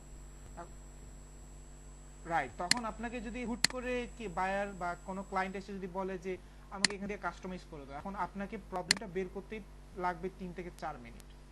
প্রবলেমটাই কারণ আপনি সবগুলো কাজ কি করে রেখেছেন, ইনলাইন করে রেখেছেন। এখন যখন আপনি ওই যে প্যারেন্ট চাইল্ড ইমপ্লিমেন্ট করতে থাকবেন, কারণ আমরা তো ভবিষ্যতে প্যারেন্ট চাইল্ডের এত ইমপ্লিমেশন হবে, আপনি ইভেন দেখেও হয়তো নিজেরা একটু কনফিউজ হয়ে যাবে। যেমন গত ক্লাসে টিআর টিডি যেমন ইমপ্লিমেন্ট হলো না, একটার ভিতর আরেকটা, একটার ভিতর আরেকটা, আপনি তখন বের করতে গেলে মিনিমাম 4 মিনিট থেকে আধা ঘন্টা সময় আপনার লস হবে, এটা 100%। তো তার জন্য ওই প্রবলেমটা যেন না হয়, তার জন্য আমাদের স্ট্রাকচার একটা একদিকে, আমাদের ডিজাইন আরেক দিকে। তখন আমরা স্ট্রাকচার প্রবলেমে ফেস করব, তখন আমরা স্ট্রাকচারাল জিনিসগুলো দেখব। যখন স্টাইলার সিএসএস এর প্রবলেমগুলো আমরা ফেস করব, তখন আমরা স্টাইলার সিএসএস এ দেখব। কিন্তু সবগুলো যদি আমি একসাথে রাখি, তখনই আমাদের সমস্যাটা বেড়ে যাবে। ঠিক আছে? এখানে আরেকটা জিনিস এখন কোয়েশ্চেন করতে পারেন যে ভাইয়া, একটা ফাইল যখন আপনি কি করেন, তৈরি করেন, আর দুটো ফাইল যখন তৈরি করেন, আপনার কাছে কি মনে হয় দুটো ফাইলের মধ্যে একটা ফাইলের ইয়া বেশি না হালকা বেশি? কারণ দেখেন, আপনারা যদি একটু সাইজের দিকে একটু ইমপ্লিমেন্ট খেয়াল করেন, index.html ফাইলের ইয়া কত 2 কেবি, stl.css এর ফাইলের ইয়া কত 1 কেবি, তার মানে 3 কিলোবাইট। বাট এই যে এই কোডগুলো যদি আমি কি করতাম, এই কোডগুলোকে যদি আমি এখন index.html এ ইমপ্লিমেন্ট করতাম, তাহলে কি 2 কেবির মধ্যে হয়ে যেত না? 2 কেবির মধ্যে হয়ে যেত। তাহলে এখানে আলাদা করলাম কেন আবার? এটাও তো একটা কোশ্চেন আসতে পারে। বিষয়টা হলো এখানে আলাদা করার পাশাপাশি আরেকটা ফিচার আপনারা অ্যাড করতে পারতেন, সেটা হলো যে ভাইয়া তাহলে কি আমাদের ওয়েবসাইট লোডিং টাইম বেড়ে যেত না? এগুলো অনেক কোশ্চেন আসতে পারে, বাট এটার একটা সলিড সলিউশন হলো যে আমরা জিনিসগুলোকে যদি আলাদা আলাদা করে রাখি, এটা তার টাইম বলেন, টাইম বাউন্ডিং বলেন, বা ফাইল স্টোরেজ বলেন, আমাদের ততগুলোকে কোন মধ্যেই কোনো কিছু কি হবে না, ইমপ্লিমেন্ট হবে না। আপনার কাছে মনে হচ্ছে স্যার আজকে না হলে 2 কেবি হলো, আগামীকাল এটা যদি 3-4 এমবি হয়ে যায়, কোনো সমস্যা নেই, 3-4 এমবি হলেও কোনো প্রবলেম হবে আমাদের না।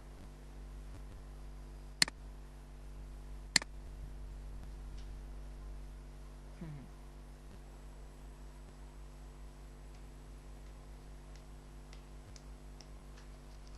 হুম হুম। হ্যাঁ, খুব সহজে করতে পারেন। হ্যাঁ, খুব নোটিফাই আপনি সিনসিয়ার। তারপর আপনি এখানে দেখেন ইনিশিয়েট আমি করলাম, যেমন উপরে দুটো লাইন, আমি উপরে দুটো লাইন না, উপরে মানে সিঙ্গেল লাইন আমি একটা কাজ করেছি, যেটা আমাদের এই যে যেমন আপনি এখানে করলেন কি এই যে এটা, ঠিক আছে, এখানে আপনার কালারটা পছন্দ না, আপনি এখানে বললেন যে এটার একটা ব্যাকগ্রাউন্ড কালার আপনি দিবেন, এই যে এখানে আপনি এটা দিয়ে দিচ্ছেন তাই না, বিজি কালার বা ব্যাকগ্রাউন্ড, এখানে আপনি এখন ব্যাকগ্রাউন্ড দিলেন যে রেড কালার, ইমপ্লিমেন্ট করলেন, ইমপ্লিমেন্ট হয়ে গেল, খুব সুন্দর। কোশ্চেন তো আপনারও ঠিক আছে, বাট এই আজকের লাইনটা তো এখানে আপনি এখন কি করবেন, এটাকে সম্পূর্ণরূপে কপি করার চেষ্টা করবেন। এটাও করলাম, কপি করলাম, কপি এলিমেন্ট বা কপি এলিমেন্ট, কোথায় কি করলাম, কপি, কপি সিলেক্টর। এখন আপনি যদি বলেন যে ভাই এটাই তো কপি করে আমি এখানে এখন ইমপ্লিমেন্ট করে দিতাম, এই যেটাকে সিলেক্ট করে কি কপি করলাম,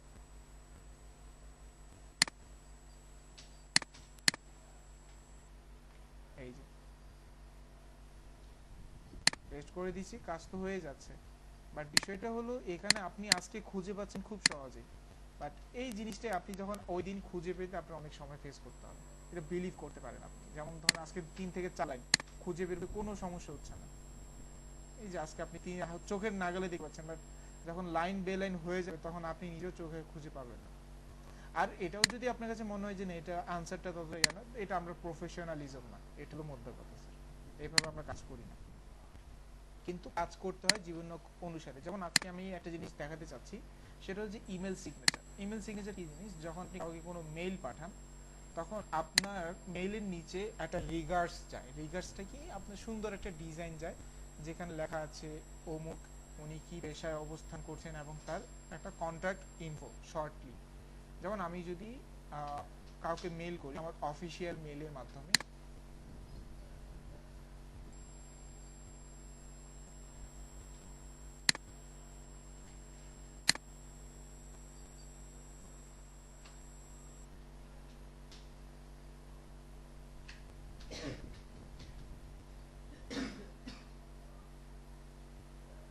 ওকে, যেমন ধরেন এটা আমার একটা অফিসিয়াল মেল, আমি এখানে কাউকে কম্পোজ করলাম, কোনো কিছু তাকে দিতে চাচ্ছি, আমি এখানে কম্পোজে ক্লিক করলাম।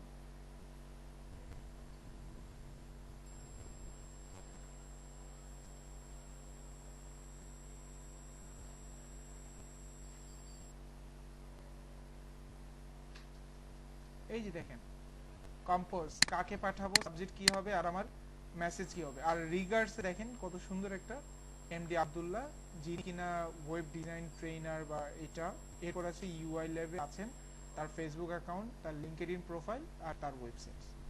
এই যে এটাকে বলা হয় কি একটা ইমেল সিগনেচার। এখন আপনি যদি বলেন যে আপনার একটা ইমেল সিগনেচার তৈরি করতে হবে, তাহলে সেটা তৈরি করার জন্য আমাকে এখন কি করতে হবে, অবশ্যই এই এইচটিএমএল এর হেল্প নিয়ে করতে হবে।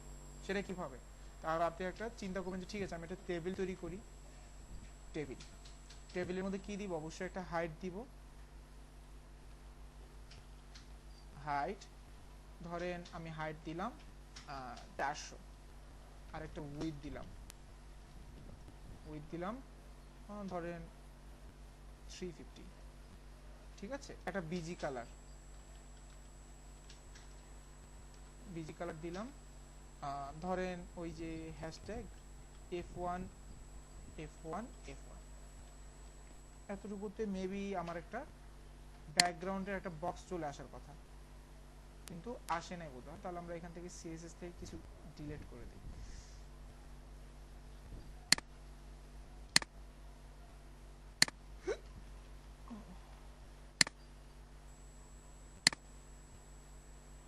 চলে আসছে, ওটা ওই CSS এর ব্যাকগ্রাউন্ডের কারণে দেখা যাচ্ছিল। হাইড দিয়েছি স্যার, এই যে ওকে। এখন আমি কি করব, একটা টিয়ার নিলাম, টিয়ার নিয়ে আমি চাচ্ছি এই ডিজাইন একটা সাদা মাথা ডিজাইন করার জন্য। এরকম সাদা মাথা কই জানি ছিল, এই যে এক সাইডে ইমেজ থাকবে আর এক সাইডে নাম, তিনি কি করেন তার একটা প্রোফাইল। এখন কথা হলো তাহলে নামটা কি দিব, নাম দিব অবশ্যই টিডি দিয়ে। এখন একটা ইমেজ দরকার, তাই না? তো ইমেজ পরে আরেকটা লাগবে ইনফরমেশন। তাহলে আমি আগে ইনফরমেশনটা দিলাম আমি H1 MD আব্দুল্লাহ দিলাম একজন কি, আর এটা তো H1 হবে না, এখানে প্যারাগ্রাফ। এখানে বললাম ফুল স্ট্যাক ডেভেলপার। এরপরে আমার সাথে কন্ট্যাক্ট করার মতো কন্ট্যাক্ট ইনফো, তাই না? তাহলে এখন কি করলাম, এগুলোকে আমি এখন নিচে নিয়ে এখানে আমি একটা অ্যাঙ্কর নিলাম। অ্যাঙ্কর নেওয়ার পর এখানে আমি বললাম যে facebook.com। জি আচ্ছা আচ্ছা, হ্যাঁ হ্যাঁ। একটা হলো যেমন ধরেন এই লাইনটাকে আমি ডুপ্লিকেট করতে যাচ্ছি, কন্ট্রোল শিফট ধরে অল্টার শিফট ধরে আমি ডাউন অ্যারো চাপছি, এই যে কপি হয়ে যাচ্ছে। এই যে উপর নিচে দিলে একটার পর একটা ডুপ্লিকেট হওয়া শুরু করবে। এরপরে আমি যখন এই যে এখানে আমি চেঞ্জ করছি পি লিখে, তখন অটোমেটিক পিছনেটাও চেঞ্জ হয়ে যাবে, কারণ আমরা এক্সটেনশন কিন্তু ওইভাবে ইনস্টল করে রেখেছিলাম ক্লাসের শুরুতেই, যে আমার কি লাগবে অটো রিনেম ট্যাগ বা অটো চেঞ্জ ট্যাগ, ঠিক আছে। এই জিনিসগুলো যখন দিয়ে রেখেছি অটোমেটিক হয়ে যাচ্ছে। এই যে আচ্ছা, এইচরে আপনারা আজকে ইনস্টল করে ট্রাই করেন, দেখি অটোমেটিক হয়ে যাবে, মানে অভ্যস্ত হয়ে যাবে, সমস্যা নেই। ফেসবুকের জন্য আমরা একটা দরকার। এরপরে দিলাম টুইটার, TWITTER টুইটার। এরপর হলো ইনস্টাগ্রাম ধরেন। আর কি আছে, আরেকটা ইমেজ দরকার, তাই না? এখন কথা হলো ইমেজ দরকার হলে ইমেজের জন্য অবশ্যই কি করতে হবে, একটা ইমেজ রাখতে হবে। কিন্তু বিষয়টা হলো যেহেতু এটা একটা অফলাইন যাবে, তাই না? এটা তো কোনো একটা জায়গায় অফলাইন হবে। তো এখন এই ইমেজটাকে আপনি কি করতে পারবেন না, আপনি এটাকে শুধুমাত্র লোকাল সার্ভারে রাখতে পারবেন না, আপনাকে এটা অনলাইনে কোথাও রাখতে হবে। ওইখান থেকে লিঙ্ক নিয়ে আপনাকে কি করতে হবে, আজকে এটা কাজ করতে হবে। বিষয়টা মানে বুঝাতে পারিনি, আমি আরেকবার বুঝাচ্ছি। ধরেন ফর এক্সাম্পল আমি এখানে নাম দিলাম img image.jpg। এখন এখানে ইমেজ আনতে পারবো না, খুব সহজে ইমেজ আনতে পারবো। এই টিটিতে আমি এখন লিখে দিলাম ইমেজ সোর্স, এটা অটোমেটিক চলে আসছে, আমি কিছু করার প্রয়োজন হয় নাই। img.jpg, এখানে ইমেজের নামটাও মেনশন করতেছে, ইন্টারপ্রেস করলে ইমেজটা সেট হয়ে যাবে। এখন দেখি তো আমার এই ডিজাইনটা কি এখানে আসছে কিনা, আসার কথা কিনা, চলে আসছে। কিন্তু ইমেজের সাইজই এত বড়, সে আমাকে অন্য কিছুই দেখতে দিচ্ছে না। তাহলে আমি এটার উইথ মেনটেন করতে পারি না? অবশ্যই মেনটেন করতে পারি। আমি উইথ দিলাম ধরেন 100 পিক্সেল।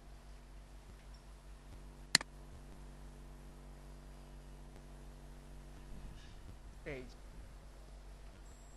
আপনার কিন্তু ডিজাইন কিন্তু ডান, আপনার কিন্তু অনেক কিছু হয়ে গেছে মোটামুটি। এখন আপনি চাচ্ছেন এই ডিজাইনটা যে আপনি ইউজ করছেন এটার হাইটটা কমায় দিন।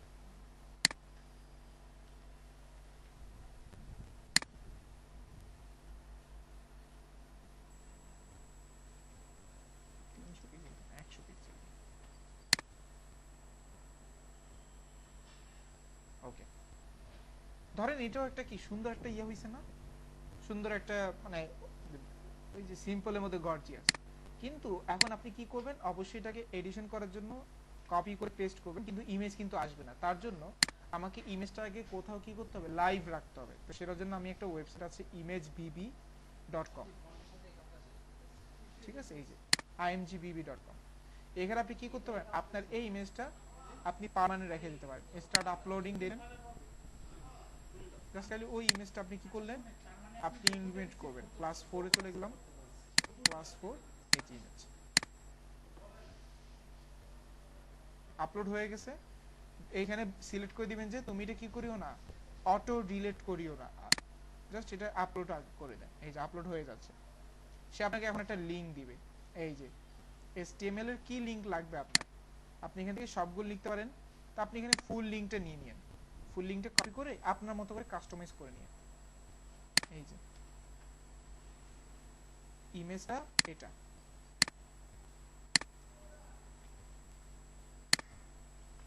আর অ্যাঙ্কর লিঙ্কটা আমি কেটে দিচ্ছি, অ্যাঙ্কর লিঙ্কটা আমরা দরকার কিন্তু নাই, দরকার নেই, আসলে দরকার নেই। ওকে, এখন দেখে আগে কাজ করতেছে কিনা। ইমেজ যদি আসে তাহলে বুঝবেন যে কাজ করতেছে। এই যে ইমেজ কিন্তু চলে আসে। এখন আপনার কাজ হলো control all control C copy, ঠিক আছে। এখন আপনার কাজ হলো কি, এটাকে আগে ইমপ্লিমেন্ট করবেন। এখন কোনো একটা মেইলে ইমপ্লিমেন্ট করার জন্য আগে সেটিং থেকে জেনারেল বা সি অল সেটিং থেকে আপনার এখানে কি করতে হবে, আগে সিগনেচারের অপশনটাকে অন করে দিতে হয়। একটু নিচে গেলে এখান থেকে কি পাবেন, সিগনেচারের একটা সাইন পাবেন, এই যে সিগনেচার, ঠিক আছে। আমার এখানে তো অন করা আছে, বাট আপনারা কি করবেন, আচ্ছা এরকম আমার অন করা নাই এমন কোনো মেল আছে কিনা, ধরেন এটাতে নাই।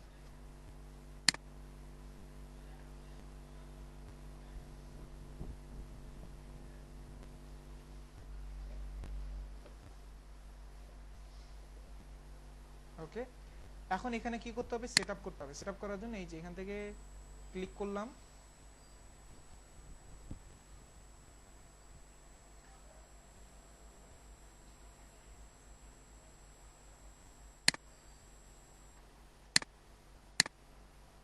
সমস্ত সেটিং,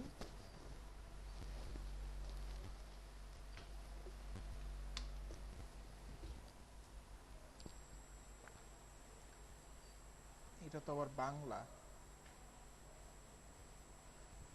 এই যে স্বাক্ষর, এই স্বাক্ষরটাকে বলা হয় সিগনেচার। বলতেছে কোনো স্বাক্ষর নাই, আমি এখানে ক্রিয়েট করব, ঠিক আছে। সিগনেচার নাম দিন, আমি বললাম যে টেস্টিং সিগনেচার, টেস্ট। এই যে এখন এই সিগনেচারকে পেস্ট করে দিব। আমি যে ডিজাইনটা একটু আগে করছি না, জাস্ট কন্ট্রোল সি, এখানে কন্ট্রোল ভি, আর নিচে গিয়ে সেভ চেঞ্জ। এই যে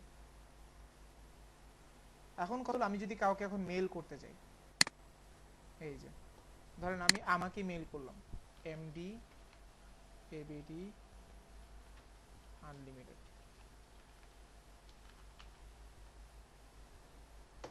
এখন কত হলো, নিজেকে নিজে মেল করার জন্য আমি এখানে টেস্টিং হ্যালো মেলো করলাম। এখন আপনার সিগনেচারটা কোথায় পাবেন, সিগনেচারটা এই যে স্বাক্ষর, এই যে টেস্ট চলে আসছে। এই যে এখন যদি আমি কাউকে এটা মেল করি, পাঠান, এই যে আমাকে আমি সেন্ড করছি, আসছে।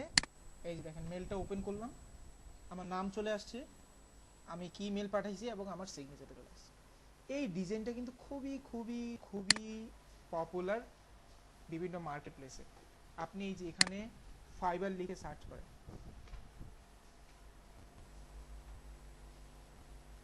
ইমেজ বিবি, IMG বিবি, হ্যাঁ ফ্রি ক্লাউড সার্ভার, হ্যাঁ সবাই করতে পারেন, সবাই।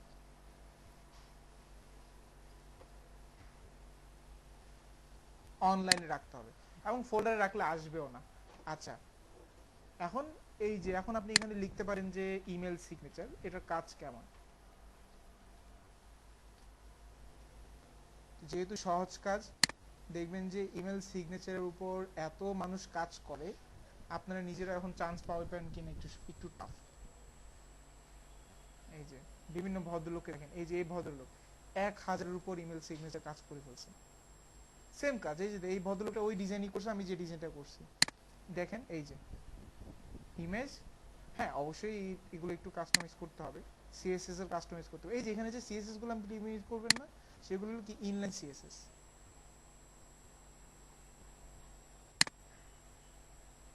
এই যে পরে এগুলো তো এক একজন কিন্তু ভালোই কাজ করে রাখছে, 450, 1000, 1000, 1000, 1000, 1000, 1000, 125, 159, 69, 506, 252, 1000, 1000। তা আমি যেটা দেখাইছি ওটা তো একেবারে বেসিক ছিল, বাট আপনারা কি করতে পারেন, ইউটিউবে গিয়ে ইমেল সিগনেচারের উপর বিভিন্ন ধরনের ভিডিও টিউটোরিয়াল আছে, আপনারা সেগুলো দেখতে পারেন এবং সেগুলো দেখলে আপনাদের মনে করেন যে বিষয়গুলো আরো ক্লিয়ারিফাই হবে এবং আপনারা বিষয়গুলো খুব সহজে কি করতে পারবেন, বুঝে কাজ করতে পারবেন।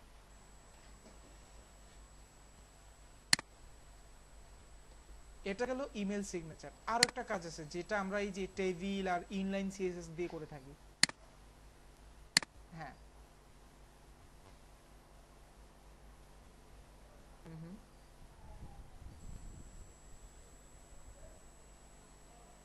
হ্যাঁ, তাকে কোড ডেলিভার করতে হবে, মানে তাকে ফাইলটাই দিয়ে দিতে হবে যে তুমি এখন কি করো। কোড ডেলিভারও করা যেতে পারে, বা সে যদি বলে যে আমি তো এটা বুঝি না, তুমি তাহলে এক কাজ করো, ইমেল অ্যাড্রেস দিয়ে আপনি ওর ইমেলটাতে সেট করে দিতে পারেন। এই যে ওর যদি ইমেল অ্যাড্রেস আর পাসওয়ার্ডটা দেয়, আপনি সেট করে দিয়ে আপনি বললেন যে আমি করে দিয়েছি, তুমি এখন চেক করে নাও। চেক করার পর সেই ইমেল অ্যাড্রেসের পাসওয়ার্ড চেঞ্জ করে নিল, এরকমও করা যায়। ঠিক আছে, প্রবলেম নেই। আচ্ছা, আরেকটা কাজ যেটা হয় সেটা হলো কি, বিভিন্ন ধরনের প্রমোশনাল যে ইয়াগুলো পাই আমরা, মেলগুলো পাই, আমরা তো কখনো খুলে দেখি না, বাট প্রমোশনাল মেলগুলোতে একটা কমন জিনিস খেয়াল করিয়ে, প্রতিগুলোই দেখবেন যে খুবই অ্যাট্রাকটিভ ডিজাইন করা। কেমন, চলেন দেখে আসি। এই যে প্রমোশন, ক্লিক করলাম, কোএসকিউএল কোরা, এবং কোএসকিউএল আমাকে একটা কি দিছে, উইকলি মার্কেটিং সামারি দিচ্ছে। আমি এখন এখানে ক্লিক করলাম,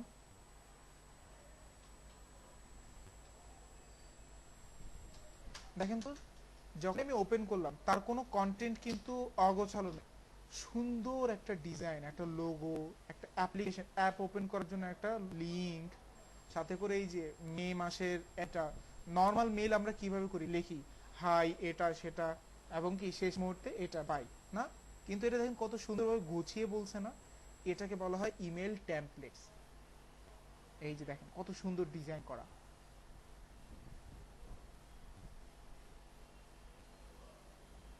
এই যে, তাহলে এখন আপনি যদি এটা করতে চান তাহলে কি করতে হবে, আপনাকে ইমেল টেমপ্লেটের কিছু টিউটোরিয়াল দেখে নিতে হবে। বিষয়গুলো কি বুঝতে পেরেছেন? এই জিনিসগুলোর কিন্তু কাজ আছে, যেমন এই যে এখানে ফাইবারে এই সিঙ্গেল সিগনেচার এখন টেমপ্লেট লেখেন,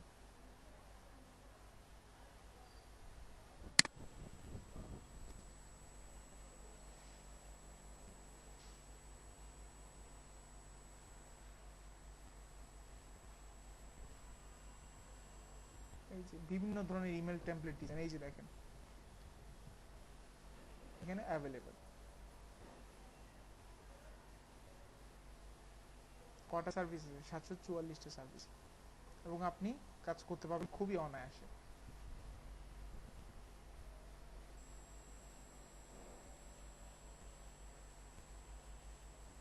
বিষয়গুলো বুঝতে পেরেছেন আশা করি। ইনশাল্লাহ কাজ শুরু করে দেন, এখন থেকেই শুরু করেন, এই ছোটখাটো দিয়েই শুরু করেন, ইনশাল্লাহ দেখবেন যে এটারও অনেক বড় একটা ইয়া পাবেন, রেজাল্ট পাবেন ইনশাল্লাহ। জি।